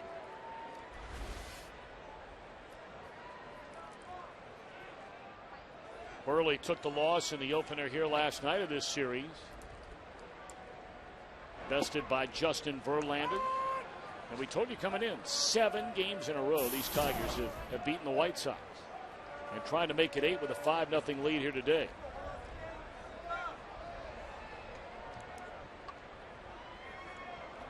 Well, Verlander was throwing so hard again last night, and it's frequently talked about. I mean, Gracie, you were in the batter's box for almost 20 years. You know, they talk about on the radar gun, well, he hit 95. There's a difference between hitting a number and pitching at that number. Verlander last night's pitching at 95, 96 all night. All night with tremendous movement on his fastball, nothing down the middle. Carlos Quentin, the only guy that could solve him. He hit 2 solo home runs off of Verlander, but it was very too little and too late at that time. The breaking ball and there's a strike. Beautiful pitch right there to the inside corner. But yeah, Verlander had all his pitches going. He's got people think he's just a power pitcher, and he describes himself as a power pitcher. But he's also got a great curveball and a great changeup. Just a perennial Cy Young award-winning. He's always in the conversation. Foul tipped into the mitt of Pierzynski, and 2 left on base. We played 5. Penny working on a no-hit shutout through 5.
Proud to support youth baseball across the country.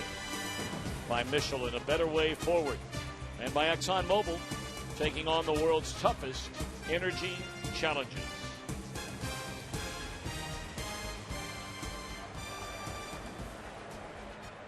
It's been a real challenge for the White Sox against Brad Penny. For the front five, Penny has only allowed one base runner, and that was a hit batsman. Carlos Quentin back in the fourth. 13 now out of 17 batters have seen a first pitch strike from Brad Penny. Beckham won for his last 23. Yeah, that's like a broken record right now with this White Sox lineup.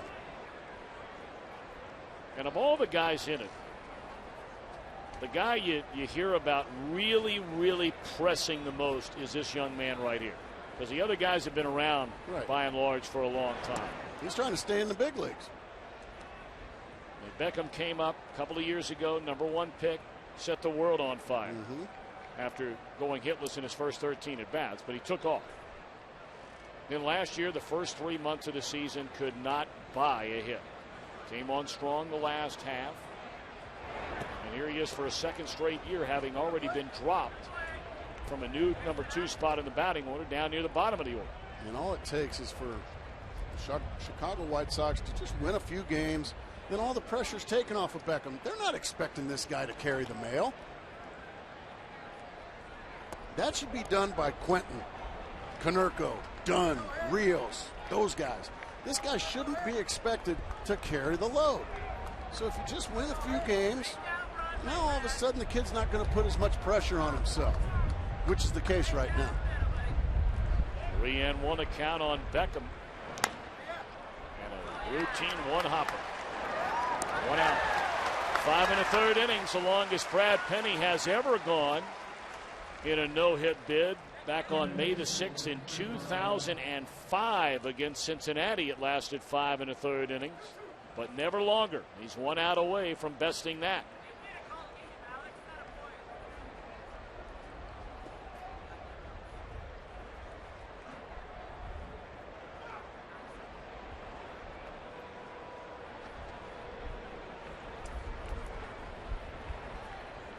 Now Brent Morrell, the third baseman, he grounded out to Will Rhymes, his only time up. Just missed the third base line. It makes you kind of wonder. That ball just a couple inches foul. A double most times, but when a guy's got a no-hitter going, it just seems like you start to get some breaks. Inge plants, throws, offline, and we'll see how they score this. I mean, this is a very tough try by Inge. He fielded the ball cleanly. His throw pulled Cabrera off the bag in the dirt. I think that should go as an error. Brandon Inge usually makes that play. He's going to make that play at least 4 out of 5 times. I think that's less of an error than the one we saw on Juan Pierre earlier in the game. Still no ruling from the official score. I mean, it looks like if his throw makes it in the air on the money, the runner's out. He gathers himself after making a nice pickup. He just threw it in the ground. Well, 1 to Juan Pierre. We are still waiting a scoring decision. What do you think there, Tom? I think error. He made the play cleanly. He's got a great arm. He's one of the better defensive third basemen in all of baseball. What do you think? Well, like I said, I think that should probably go as an error.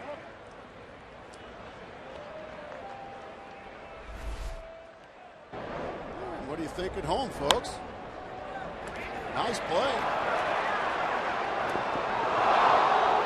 And they gave it a hit, much to the chagrin of these Tiger fans. They wanted to see some history. They'll have to wait. Wow. It's a couple of strange calls here this afternoon by the official score. Done.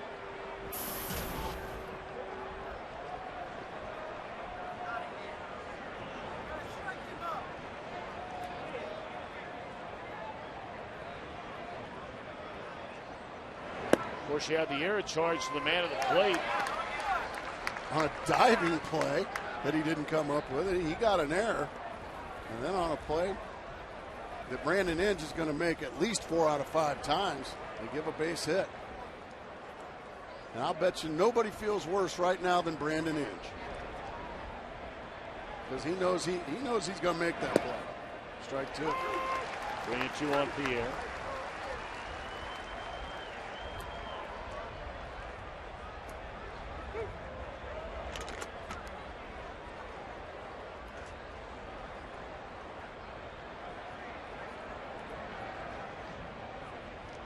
Well, clearly it's not easy being an official scorer. I mean, it's a thankless job. Runner takes off, it's ball 4, and now all of a sudden the White Sox have their first threat of the game. I mean, it's a tough job, meaning that rarely will people, sort of pat you on the back. It's like being an umpire. Exactly Rarely are you right. patted on the back for doing a good job. You are frequently criticized, whether it be by guys like us, players on the field who do sometimes come in and call the press box, by fans who are upset. But, man. That's a tough one. And the thing about that one is, oftentimes, and we talked about the error on Pierre, which I would still not be surprised if that call is changed. Maybe It right should, after the I game. think it should be changed. But when a guy's throwing a no-hitter, and the official scorer has to make the call, we understand that. He's got to make a call one way or the other. But when you make a call like that in a no-hit game, you're not going to go back and change the call. I agree with you. And it's one of those, like, when you're the heavyweight champ, in order for you to lose your belt, you got to get whooped. And I think it's the same thing in a no-hitter. It's got to be a clean base hit. And to me, that was not a clean base hit. At the end of the day, I'm going to call that a gift base hit. And it makes you wonder if it may have shook up Brad Penny a little bit, because he walked the next batter, Juan Pierre, and now he falls behind Alexi Ramirez 2-0. Maybe he's a little disgusted with what got put up on the scoreboard out there. Well, you bring up a legitimate point, Mark Grace. You give up the infield hit. It was scored a base hit. And then the very next batter, you walk a guy for the first time all day.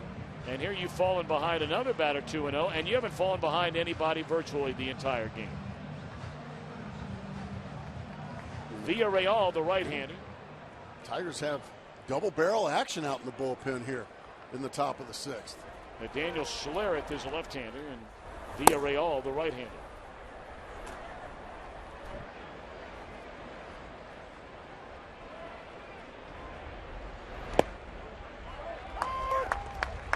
That visit was just to try to get Brad Penny refocused. Probably a little disappointed. Now he was probably focused so much on possibly getting that no-hitter, and then all of a sudden, bang, that gets crushed with a controversial scoring call. And I think there for about a 7-8 pitch situation, he just lost it. But he gets it right back. Right back after the visit to the mound. And a fly ball to Bosch for the second out of the inning.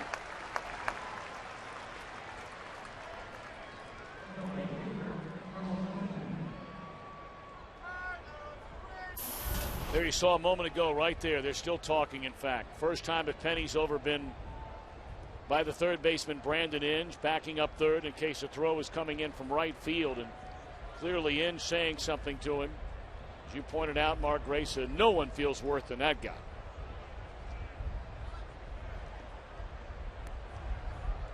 The first time in the first 2 games of this series, the White Sox have had a runner in scoring position. Last night they hit 3 home runs and had 3 singles. So 2 on, 2 out, and there's Carlos Quentin, who homered twice in the game last night. And he's a guy that can really make this a close game with one swing of the bat. 6 long balls, 16 RBIs already here in April.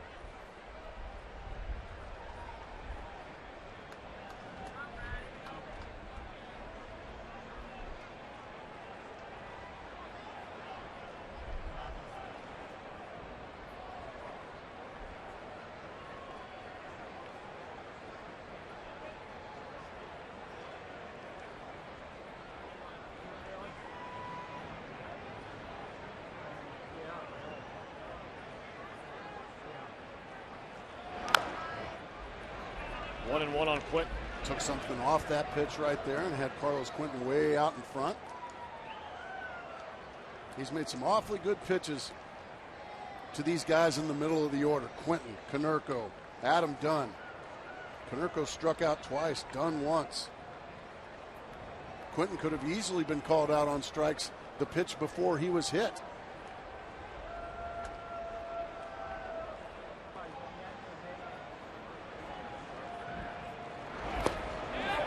Strike swing on a pitch in the dirt, and neither runner advances. Boy, Morel at second base. Nothing Pierre can do if the guy on second base doesn't go.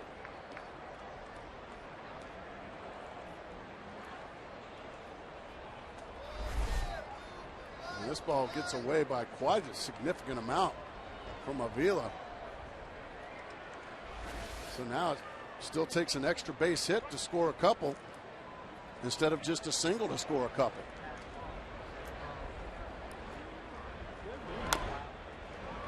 Two and two. So visit to the mound now by Avila. Pitch count. The next will be the 80th of the game by Brad Penny.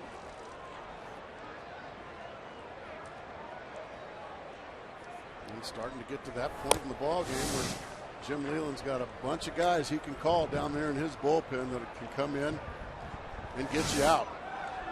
A very strong bullpen for these Detroit Tigers. Yeah, especially their back three. They have Ryan Perry back now. They have Mr. Benoit, and then they have our old buddy Jose Valverde. Always exciting, the most exciting player in baseball. In the air, short right.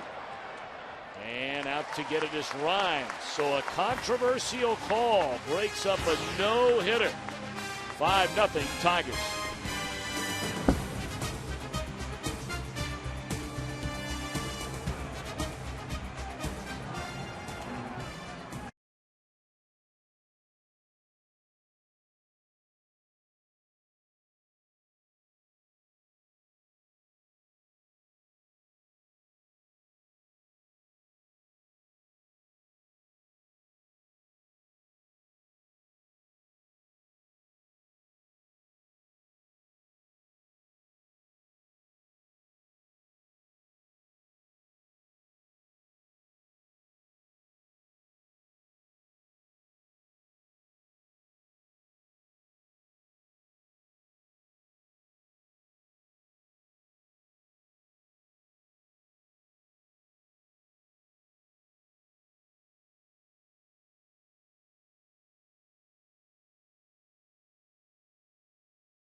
Times are waiting. Grab some buds. Grabbing the baseball here for the bottom of the sixth inning is Edwin Jackson. His team trailing 5-0. Top of the order for Detroit. Austin Jackson, Will Rhymes, Maglio Ordonez. If you're just joining us, all 5 runs for the Tigers came in the bottom of the 4th inning. He sent 9 men to the plate. Broken bat floater. Base hit. It's in between innings.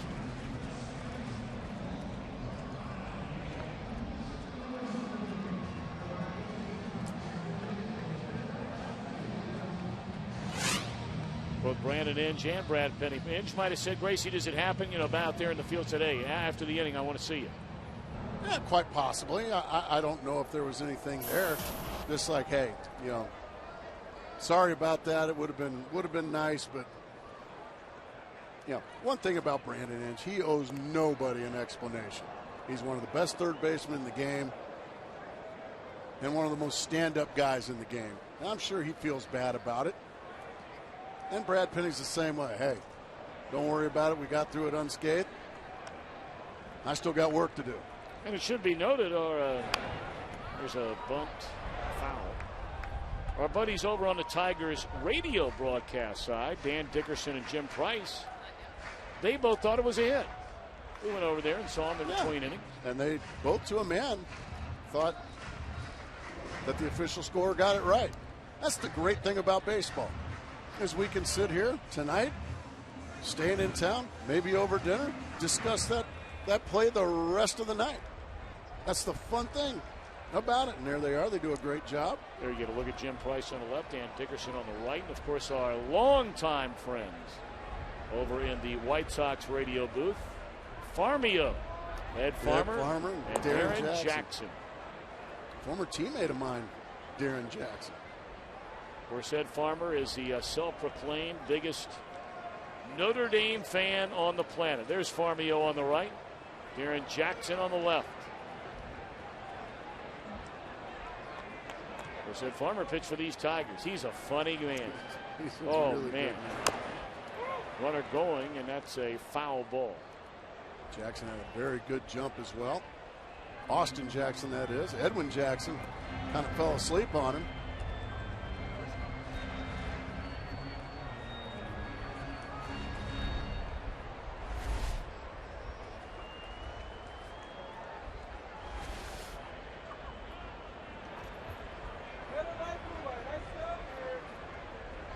Detroit not a running team. They'll be more of a running team once Austin Jackson breaks out of this early season slump, because he'll get some stolen bases. Yeah, dropping that bunt earlier. Now look what happens. He gets a little flare.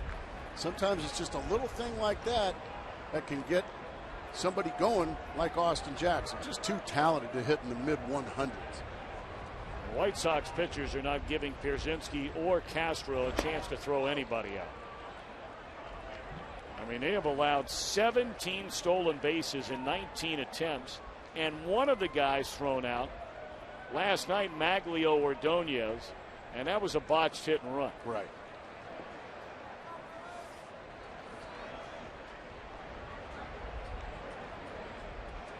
Action in the White Sox bullpen. Right-hander Jeff Gray, left-hander Will Omen. Shallow center, one out. Time for a DirecTV game break. We talked about the rivalry earlier on. Trailing 2-0, Joey Votto, a blast to left center field. The National League's MVP last year to tie it at 2. Next half inning, Albert Pujols. Multiple MVP award-winning Albert Pujols breaks a 2-2 tie. He's starting to heat up. Well, he's already heated up. He's heated up when he gets out of bed in the mornings. Exactly. Got off to a bit of a slow start, yes, about 35, 40 at-bats worth. Oh, he didn't get that 10-year contract, so he's tanking it. No, he's not tanking it. He's the best hitter in the game. You were one of those guys saying that, weren't you? Yeah, I was one of those guys. Yeah, I was. But now that I think about it, when we were having dinner during spring training in Arizona one night, I think you were the guy that pointed out, look for Albert to have a down year. Oh, yeah. I was saying Albert Pujols, Miguel Cabrera, all those guys. Look for them to struggle this year. Just missed the inside corner. 2-1 on Maglio Ordonez. 1 of 3 in the game. Got his first RBI of the year. He hit that ground ball to the left of Alexi Ramirez, who threw to the plate just a little bit wide of the plate. And Brandon Inge made a nice slide to get in there safely. 3-1. It looks like Jackson might start to be losing a little steam.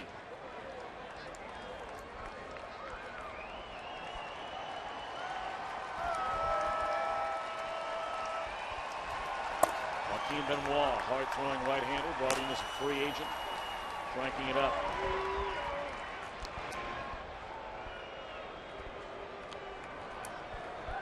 We'll see if Jackson's on the move at first base.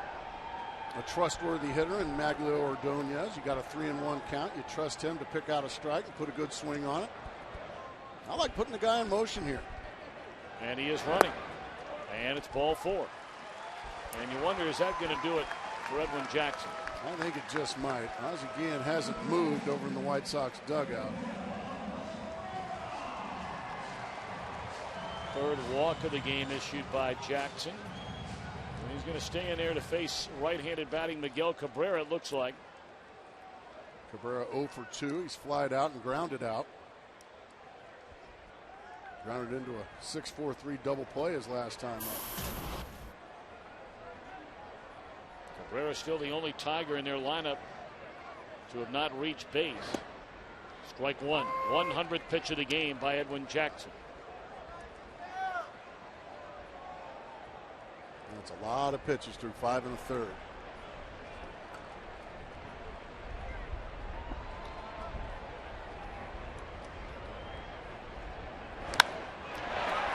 Into left center field, a base hit. Scoring is Jackson on his way to third. Ordonez run scoring double by Miguel Cabrera to make it a 6-0 lead.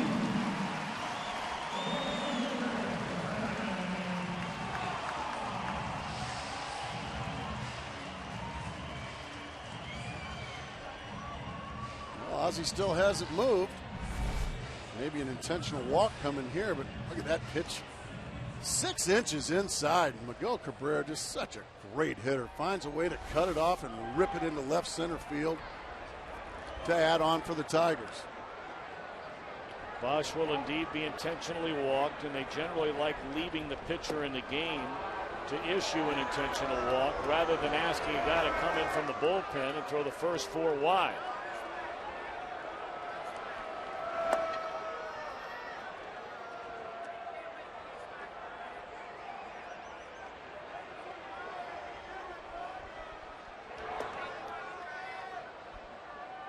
Rayburn, who's driven in 5 in this series, already going to get a chance to have a monster series just in the first game and a half. Ozzie has stood up in the dugout, but it looks like he's going to stay with Edwin Jackson. Well, he's had a left-hander, Will Lohman, the right-hander, Jeff Gray, getting loose for quite some time. Sometimes you can be loyal to your starting pitcher to a fault. Right now, he's staying very loyal to Edwin Jackson. Time called. A.J. Pierzynski looking in that dugout.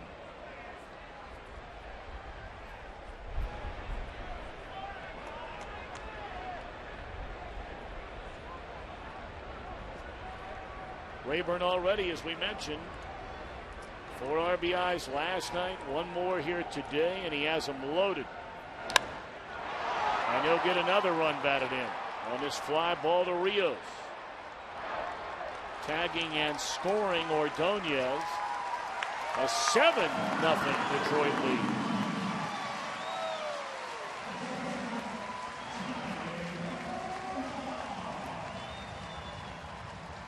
Another RBI for Rayburn. That via the sac fly. That's 6 RBIs now just in the first game and a half. Ozzie continues to park it over there in the Chicago dugout.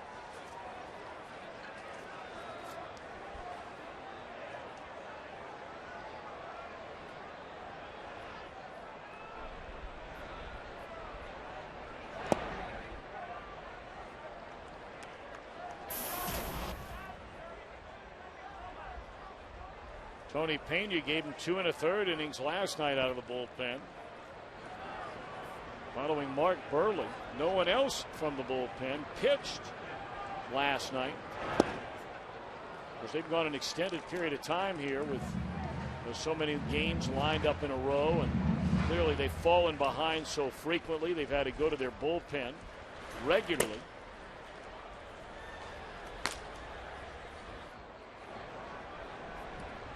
Still that duo of Omen and Gray. Another hit. They're going to hold up. Cabrera runs through a sign and he'll score anyway.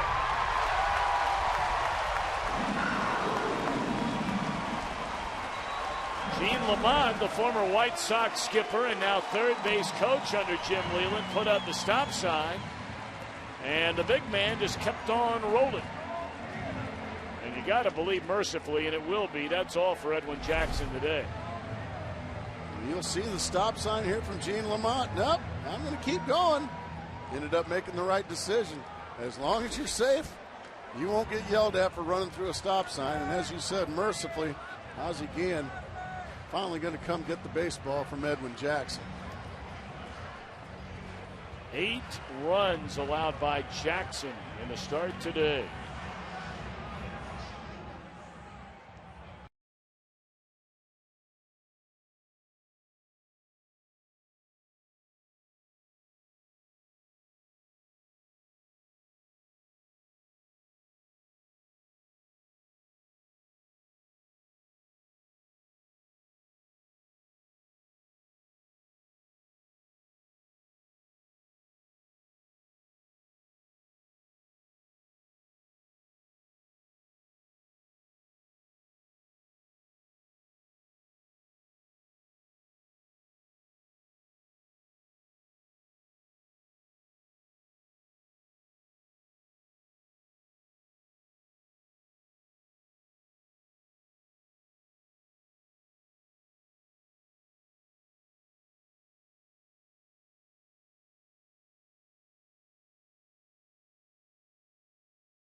Two out and 3 runs home here in the bottom of the 6th inning with the Tigers leading 8-0. And they'll face a Vila.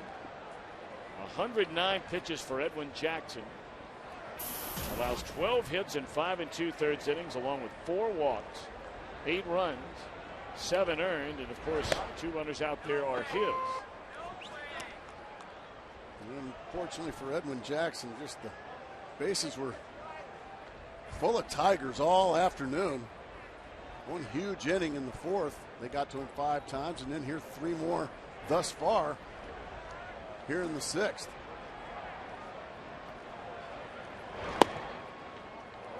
You were telling a story about Will Oman when he made his major league debut. Major league debut for Will Oman. He comes in with the bases loaded and 2 outs in a tie game in old Milwaukee Stadium, County Stadium. Pitching for the Cubs. Pitching for the Cubs. Jeff Jenkins, the hitter for the Brewers, hits a little 3-hopper to me. I boot it, and we walk off the field. Welcome to the big leagues, Will Oman. So, And you know, if you'd asked him if there's anybody on the field you want to hit a ground ball to, yeah, I want that Gold Glove winner over there at first base. And you kick it into right field, is that right? I kicked it into right field. Oh, man, this poor guy, it's his major league debut, and he had to walk off thanks to me. He's got a great sense of humor. Saw him in the clubhouse before the game. He said, I've gone from a really good prospect to very much a suspect through all these years. Always had a great arm, always had good stuff. He's always battled control problems. Nothing that would keep him out of the major leagues, but if he's ever ineffective, it's because he's battled wildness his whole career, but great arm. Tigers kicking the White Sox around again. Here's a 3-2 pitch to Avila. Runners will go. And a little defensive swing, a check swing, fouls it off out of play.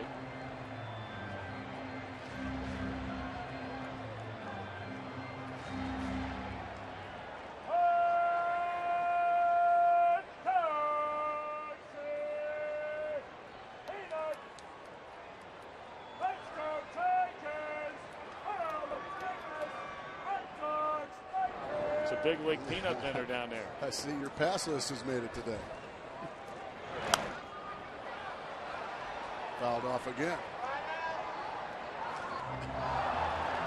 They're all happy here at Tiger Stadium. You got an 8-0 lead. And you got a nice day. I mean, for those of us that live in the Midwest, and, you know, this is in a lot of parts of the Midwest, it's been the rainiest April in many cities' histories around the Midwest. Went racing right by it, I know, down in Cincinnati, Ohio yesterday. 8th pitch of this at bat coming to Avila. 3-2 again. Struck him out. 3 more runs. We go to the 7th. Penny and the Tigers, an 8-0 lead, back after a break from your local Fox station.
Best teams in the sport's biggest stars, a special 3-week prime time event you won't want to miss. Fox Saturday Baseball in a prime time, beginning May the 14th in high def only on Fox. Casper Wells taking over in right field for the Tigers. Detroit with an 8-0 lead. We told you during a 7-game winning streak going into the game today. The Tigers have had over Chicago. They've outscored the White Sox 53-20. So now you make that 61-20. That's giving a team in your division a licking. That is sending a big message for the rest of this season.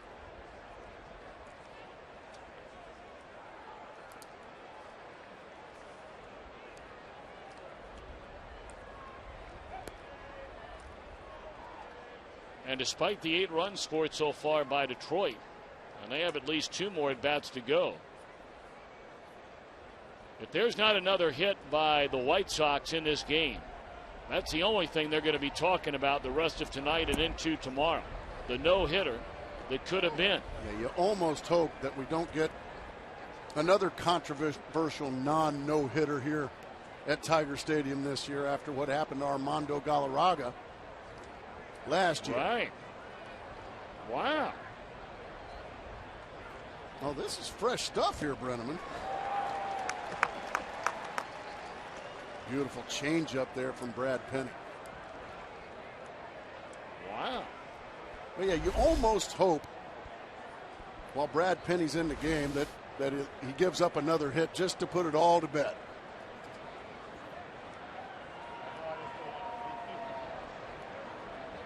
But then again, it would be awfully good fodder, wouldn't it? Oh, yeah. 2-2 the count.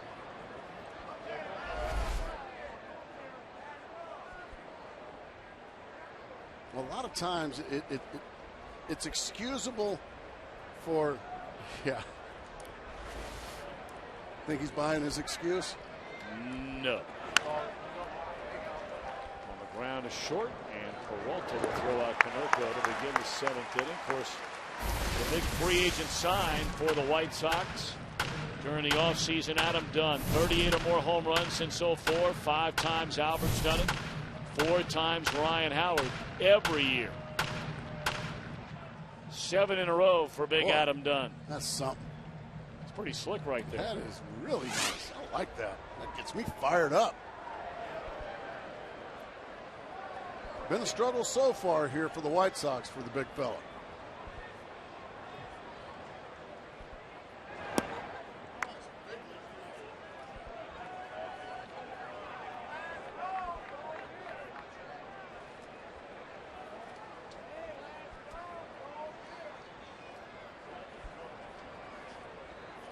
Adam Dunn is Texas as Texas can get.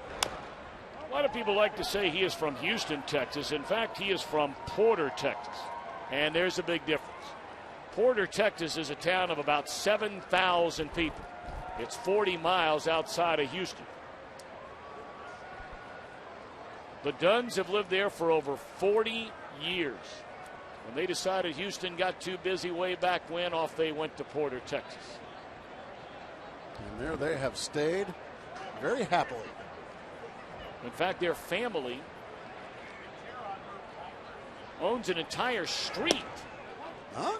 And they have roughly about 80 to 110 members of their family that live in this one very small area of Porter, Texas. And they have a family reunion in the middle of all this acreage that the family has every year. And it's quite the to-do. Adam will talk about it from now until next week. 3-1 on Adam Dunn. He was a great high school quarterback, recruited, signed to play football at the University of Texas. But once they got there, they had Major Applewhite, and they were bringing in Chris Sims, and he said, I think I'll play baseball. Smart decision, Adam Dunn.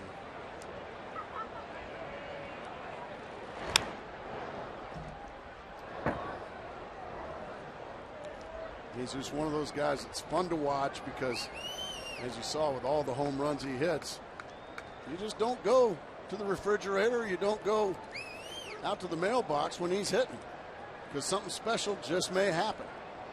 And it has happened for years.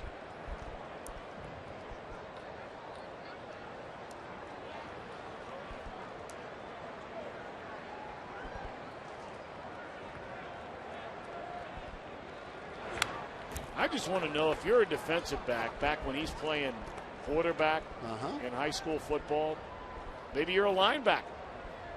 And all of a sudden, he's rolling out and decides I'm taking it in from about the 9-yard line, and you're standing between him and the goal. How you looking? You're looking below average. Yeah, I would imagine when this big fella starts smelling pay dirt, forget about it. Ball 4. There's ball 4 to Dunn, and he is one walk away from 1,000 of those in his career.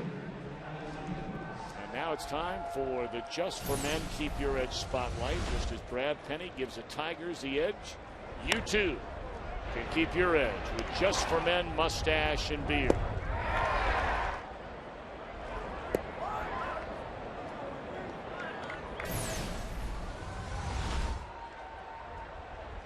He's had a good sinking fastball today, as certainly all those ground outs attest.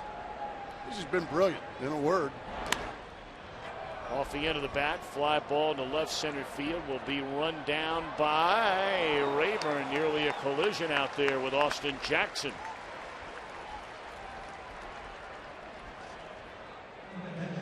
He got a little wry smile on his face. He's been in an easy chair out there as Ryan Rayburn kept his concentration. A couple of youngsters mixed up in communication out there. Of course, Rayburn's not getting much playing time in the outfield anymore. He's been playing a lot of second base. Right.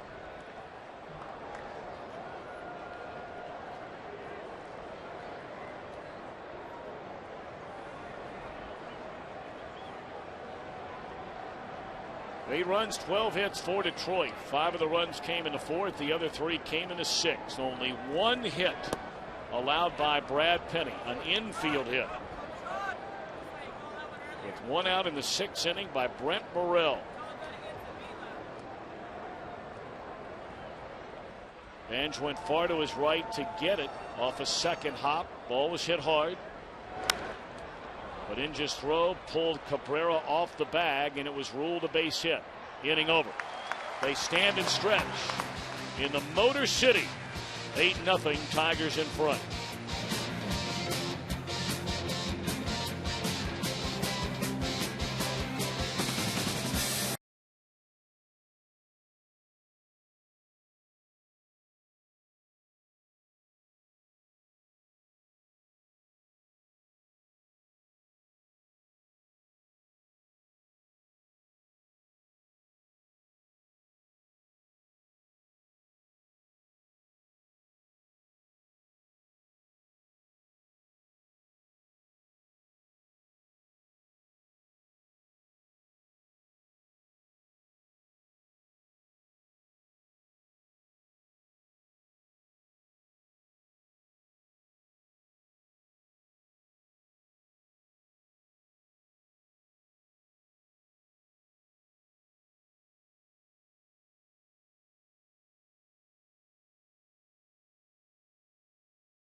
Live forward by the 2011 Jeep Compass and by Majestic Athletic, the official uniform of Major League Baseball.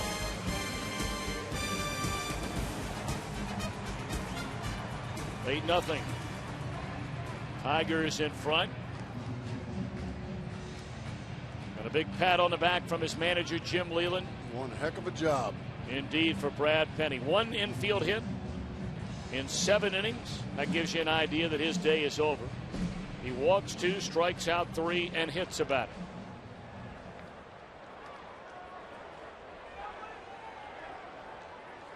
Always give some love to your catcher when you go out and you throw a gem like that. Jeff Gray will start with a clean inning here in the 7th. Will Lohman got the final out in the 6th in relief of Edwin Jackson, who surrenders all 8 runs, 7 of which were earned runs.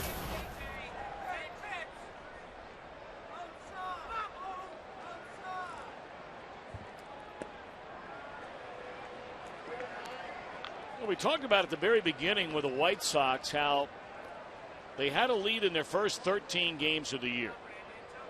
They finished 7-6. They had some devastating losses. 7th inning, 8th inning, almost a handful in the 9th inning. Another in extra innings in Oakland, against Oakland. But with the hitting, or more accurately, the lack of hitting that has taken place now for the better part of almost 2 straight weeks, where they're averaging barely over 2 runs a game, hitting under 200 now if you include all the at-bats today. It has made everybody forget about what's Ozzie Guillen going to do in the next save situation. Of course, they lost their closer, Bobby Jenks. He's now with Boston. And all those outstanding years he had. And Bobby Jenks struggling in Boston as well. But, Matt Thornton, the hard-throwing left-hander, began the year as a closer. They have Chris Sale down there, their #1 pick, highly touted prospect. And you've seen him pitch. It's special. And then there's the story of Sergio Santos, former #1 draft pick by the Arizona Diamondbacks as a shortstop. Converted into a pitcher a couple of years ago. And a lot of people in Chicago want to see Santos as a closer. And it might not be long, maybe until the next save situation, where you may see Sergio Santos get the baseball from Ozzie Guillen in that situation. Just haven't had any save opportunities here the last couple of weeks. And all these Sox relievers probably a little tired now, getting nothing but mop-up duty. And your team's not scoring any runs. That's all you're going to get. Oftentimes this early in the year, you see bullpen ranked there as far as ERA is concerned. It can be a little bit misleading. I only bring it up because of this. You have so few innings to work off of. As you get later and later, that'll become much more of a factor and more accurate. For the blown saves, 6 of them. Thornton, 0 for 4. Tony Pena, 0 for 1. Sale, 1 of 2. But 6 blown saves in 7 chances as a team. And those are just gut-wrenching losses. Anytime you lose them late like that, you kick an opponent around for 24 outs, and then just those last 3 elusive outs come back and bite you.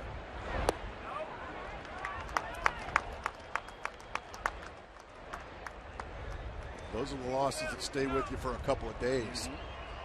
And then you look back in July, say, golly, how did we get 10 games under 500? Well, let me show you what happened in April. 3-2 pitch, grounded down to third. Nice play there to get 1, and that's all they'll get.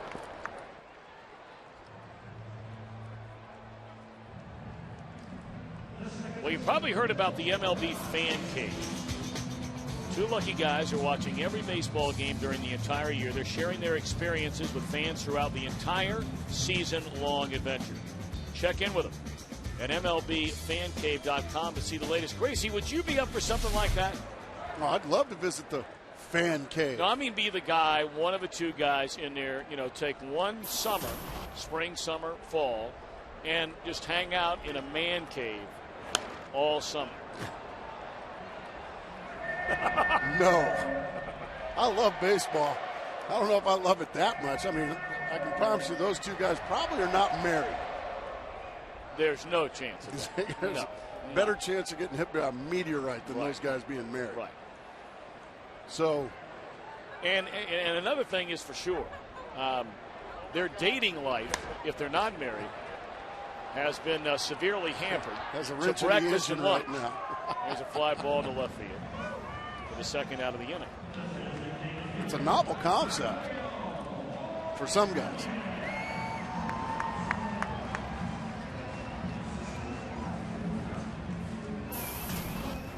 Maglio Ordonez comes to the plate. Ryan Perry still throwing in the Detroit bullpen. They just got him back off the disabled list. You know, we talk about bullpen ERA, and we talked about how good this Detroit bullpen is. They've had a couple of meltdowns from guys that aren't their regular guys, meaning guys they're not counting on to close things down when they're winning games. Right. And that trio would be Perry, Benoit, Valverde.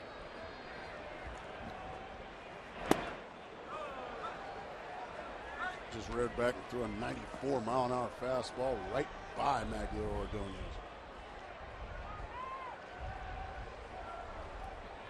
Ordonez got his first RBI of the year on a fielder's choice in the fourth.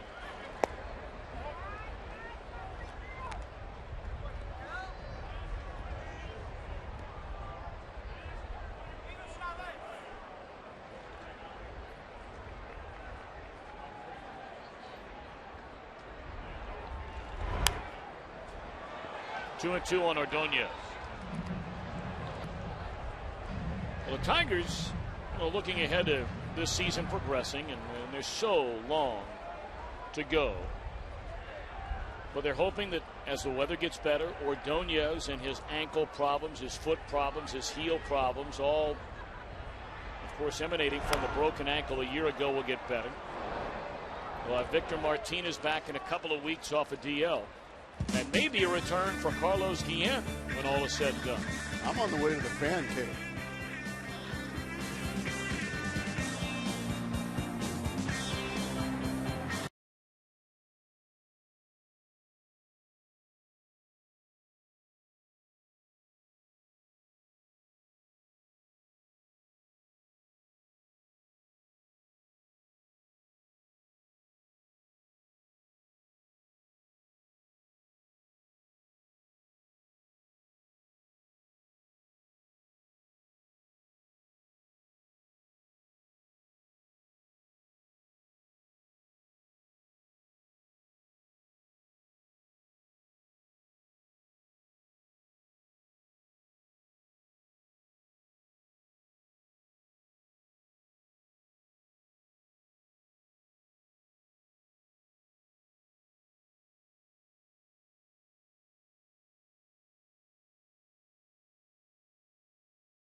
Great times are waiting.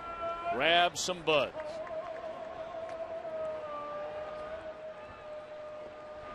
Brent Lillibridge to lead things off. He will bat for Gordon Beckham, leading off the Chicago 8th inning. All Tigers here today, leading 8-0. And the new pitcher, hard-throwing right-hander Ryan Perry.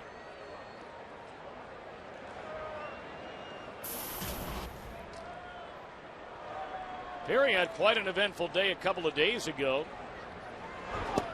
was called off the disabled list, their AAA affiliate right down the road, Toledo. Jumps on a plane, flies across country, comes into a game to get one huge out against Seattle. Tigers won the game. Afterwards got on a plane and flew from Seattle all the way back to Detroit. That's a long way to go to get one out. Hey, went on the disabled list with an infected eye. Ouch. But he has got a great arm. Throws in the mid to high 90s with a great curveball. He's one of the many options Jim Leyland has late in the ball game.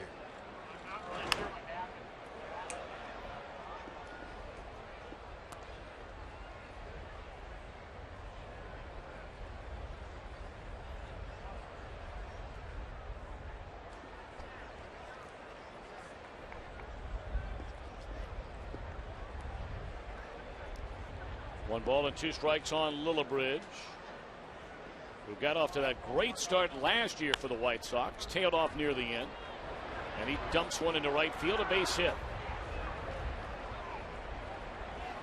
Our Fox sounds of the game wearing a microphone for us, home plate umpire Adrian Johnson.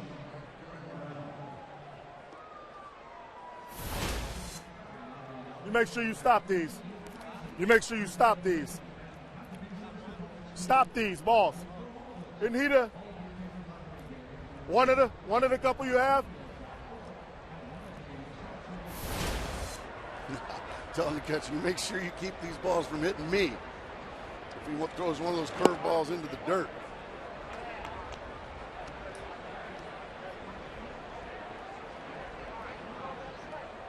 That was after he had asked him in between innings, who is this guy? He says he's a fireball. You don't want to get hit sure by you him. Stop him. Kind of like that. Look out. Well, the only hit of the afternoon up until that clean single a moment ago by Lillibridge. But of course,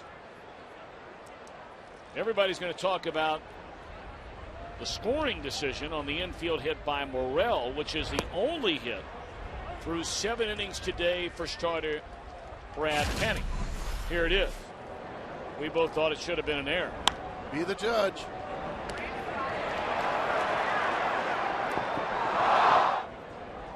It was ruled a hit.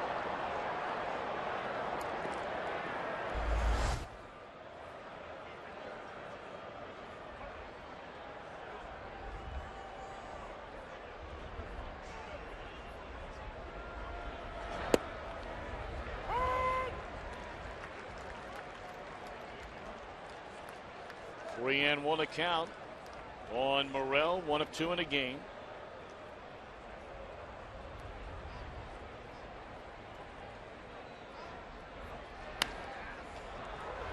And there's a base hit into right field.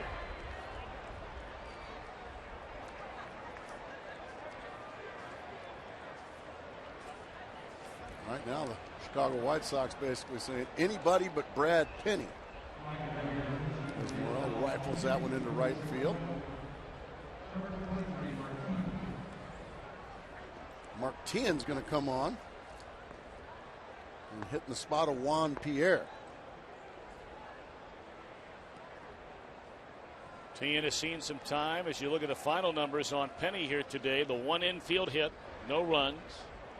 Walk 2, hit a batter, fan 3, and 5 pitches shy of 100 in the game. Penny trying to get his first win as a Tiger. And that's probably a pretty safe bet, although one never knows. We've seen stranger things happen before. We certainly have.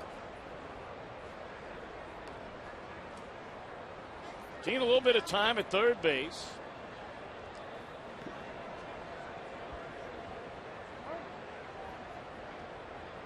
Hitting .280, does have a home run, 3 batted in, and limited playing time so far this year.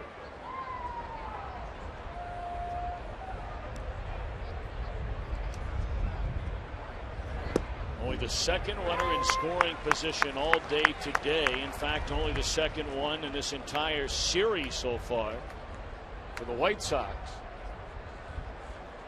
Yeah, 3 solo homers was all it was last night here off Justin Verlander. Fastball and a breaking ball to get to 0-2 on Tien. 2-1, none out. Fouled away.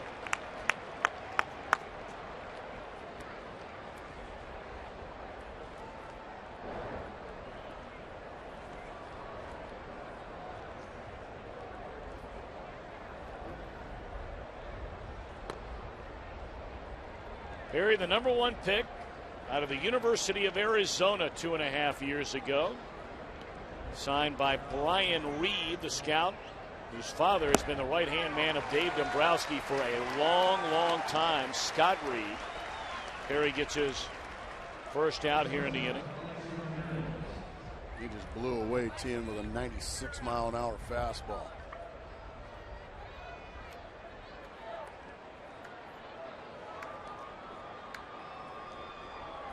Last year, Perry missed nearly a month on the disabled list, had biceps tendonitis, had an impingement around the back of his rotator cuff, and they were very worried about it until it confirmed that he was probably going to be all right. That one getting away from the catcher, but neither runner will advance. Ball 1 to Alexi Ramirez.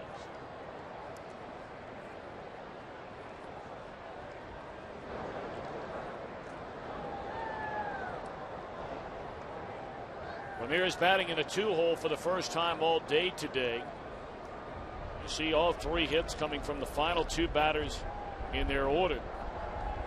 And this is a trend that has been going on for the better part of 2 weeks for the White Sox. There's a lazy pop fly into right. Wells will get it, 2 out.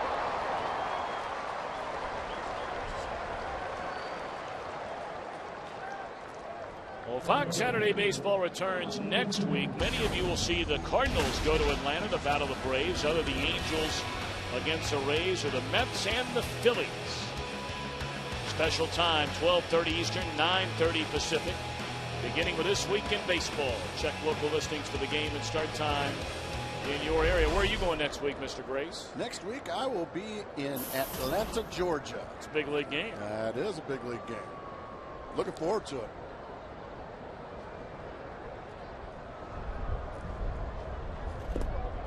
Ball 1 to Carlos Quentin. 0 for 2 has been hit by a pitch.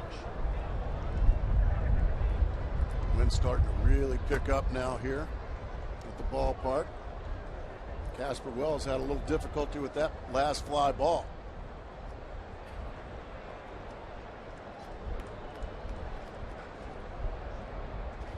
Our buddies Joe Buck, Tim McCarver, Ken Rosenthal and company.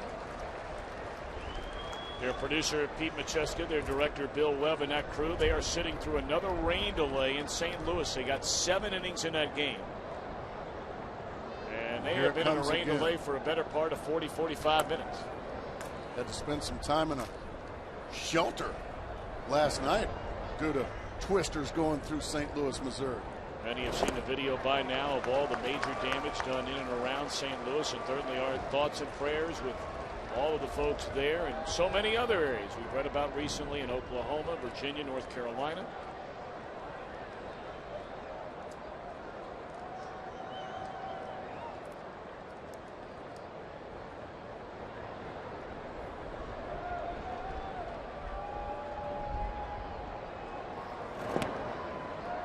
Didn't miss by much. 2-2 on Quentin. Our director is Ray Tepton. Our associate director, Wayne Wilson, our broadcast associate, Jordan Wolf, and our technical producer, Matt Benedict. Technical director, the Tugman, Rick Tugman. And our producer, today's game from Sterling Heights Stevenson High School, about 15 miles north of here, Larry Lancaster. Still has a lot of family in the area.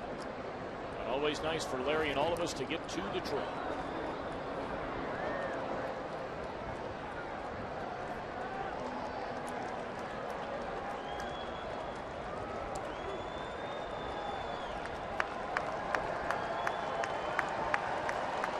Crowd trying to will Perry to keep this shutout intact. 2 on, 2 out. 3-2 pitch on the way to Quentin. Got him swinging, inning over. Pretty good slider that guy's throwing. Just ask Carlos Quentin.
Budweiser is sponsored by Lexus. Escape convention in the radically new Lexus CT Hybrid. By DirecTV, don't just watch TV, direct TV. And by Valvoline NextGen.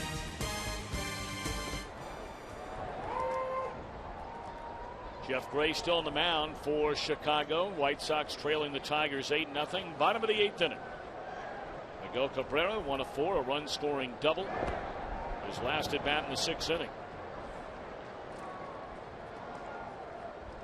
Tien stays in the game to play left field, and remaining in the game to play second base is Brent Lillibridge. Fisted into short right. That'll drop in front of Quentin, rolled by him, and Cabrera in back-to-back at bats is doubled. And when you're a great hitter, you get those. Not because you're lucky, but because outfielders have to play you so deep because of your power that there's just a lot of room to hit in front of those outfielders. And you love the effort from Quentin in an 8-0 ball game, but it gets by, and it's going to be a leadoff double, as you said, for Miguel Cabrera.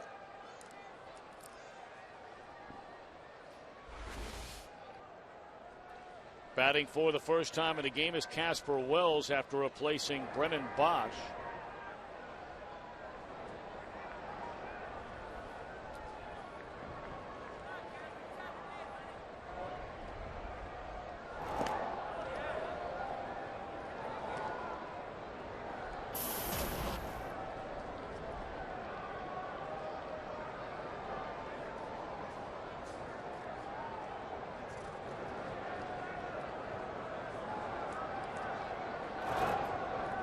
In the dirt, 1 ball and 1 strike.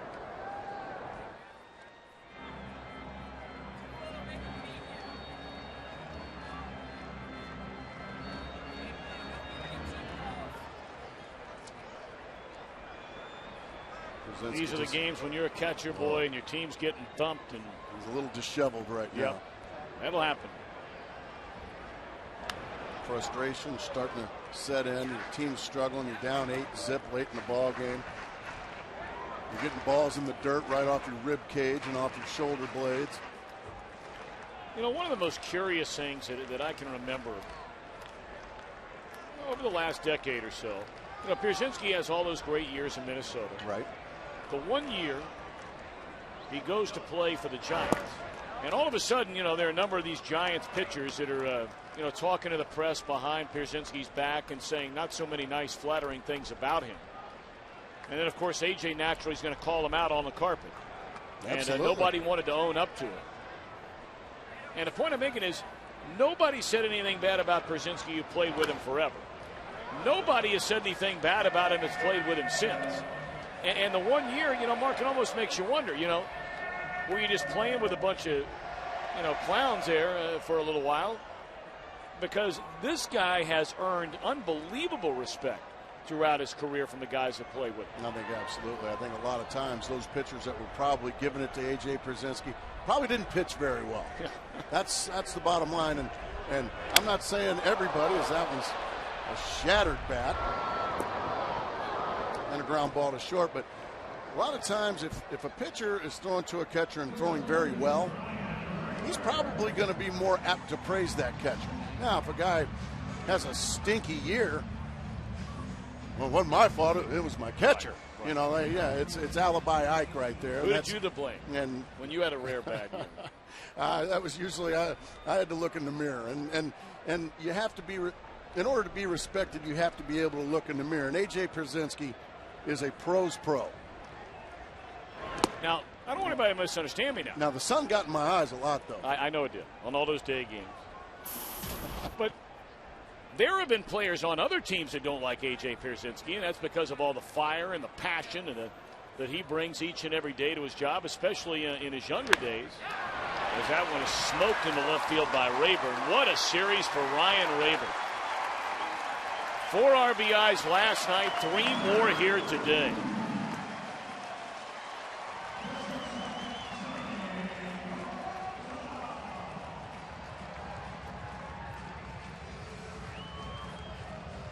Having a conversation over there with Tom Brookins, old Tiger great Tom Brooks fastball middle in, and he just uncoils and rips it right down the left field line.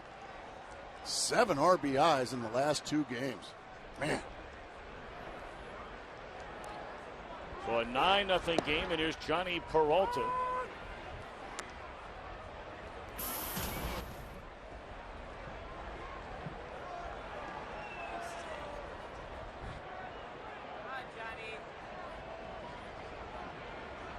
Peralta, a couple of hits, scored a run, has knocked in a run, and this should be a double play ball, which will indeed end the 8th inning. But Rayburn, his 3rd RBI today, 7th in the last 2 nights. All Tigers.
Sparky Anderson on their jerseys throughout this entire 2011 year. Passed away during the winter.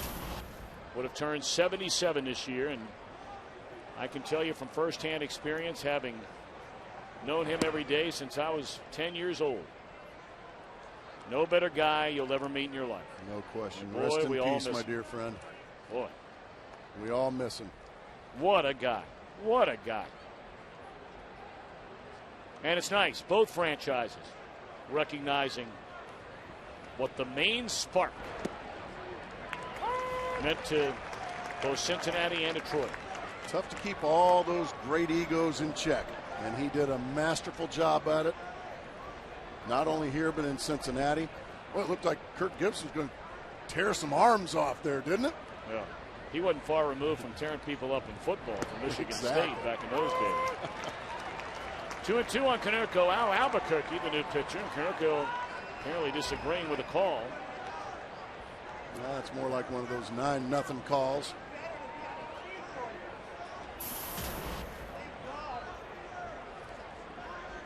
Only 24 years old, from the Dominican Republic. There's a swing and a miss by Konerko. Boy, it has been a long day at the office again for this Chicago offense. You see some frustration really starting to set in now on Konerko and the rest of the Chicago White Sox, and it's understandable. They're 2 outs away from being shut out for the second time this year. Not that that's a glaring number, but certainly the ones we showed you earlier. There's been a lot of 1s and 2s. A whole pile of them. Adam Dunn, first pitch swing, gets a fly ball into short left, and the Sox are down to their final out. Valvoline, play of the game. The controversial first hit of the game, and only one against Penny. Sharp ground ball to the line. Nice pickup by Inge, but then the throw in the dirt. Cabrera can't make the play. It was ruled a base hit. And that was the only base hit Brad Penny gave up through 7 terrific innings. Ramon Castro coming off the bench, singles into center field. Only the 4th hit of the afternoon for the White Sox. Well, we told you the division leading. All of a sudden, A.J. Pierzynski getting it a little bit from the Tiger fans. Don't know why. Don't know why either. White Sox got beat, or rather the Indians lost earlier today to Minnesota. And the Tigers are an out away from going to 1 game over the 500 mark. And the White Sox would slip to 5 games under the mid-water mark.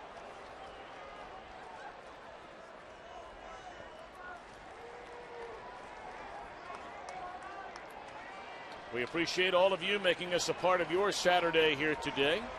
Have a great Easter holiday weekend. And by all means, please be safe.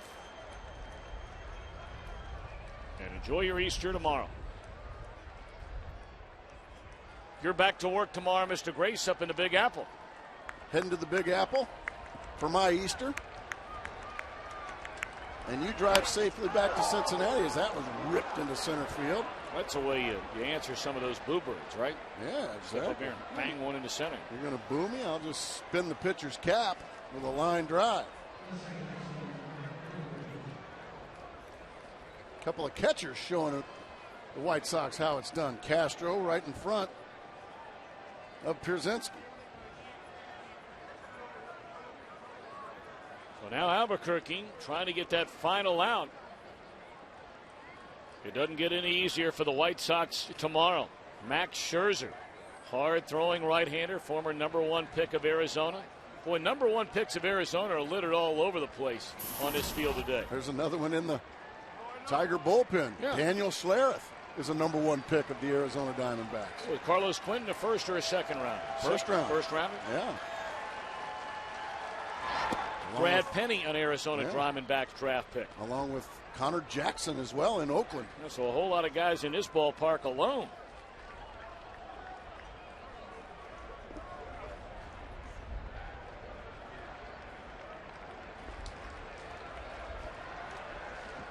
One and 0 to Lillibridge. And now 2 balls and no strikes. Lillibridge came off the bench in the 8th inning to bat for Beckham and had a single into right field. Fans have been on their feet now for a while. Starting to impatiently await the last out of this ball game.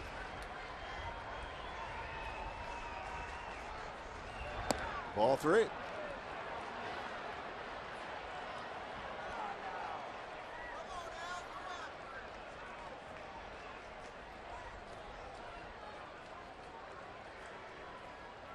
And the phone just rang out in the bullpen.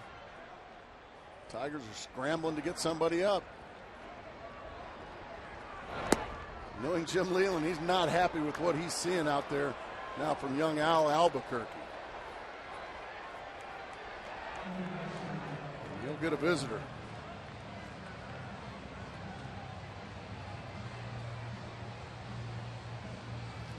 It's interesting to note here through the first, nearly 3 full weeks of the year, there has only been 1 grand slam hit in the American League so far this year. And that was by the guy who leads a planet and runs batted in, Adrian Beltre. back on April the 2nd against John Lackey. And this is very much a one-way conversation here.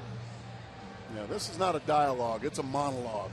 It's very one-sided. Adrian Johnson going to come out and break it up.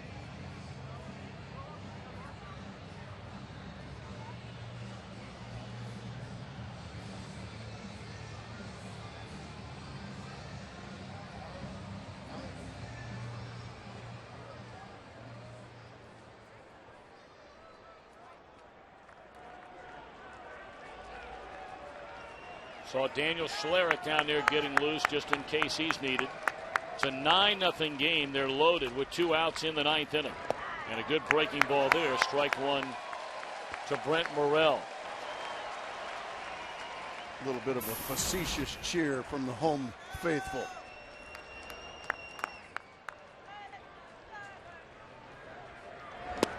He went around, strike 2. Did you notice I just used facetious in a sentence? That's very nice. Thank you. You didn't have that in you a couple of years ago. Went 2 to count on Morrell. And that's out. It is now 8 consecutive wins for the Detroit Tigers over their division rival Chicago White Sox.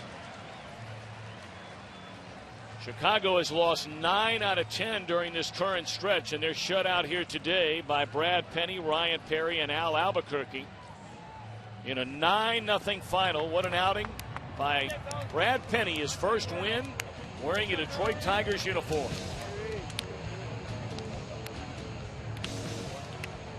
Now still more to come from Detroit. 9-0 Tigers winning.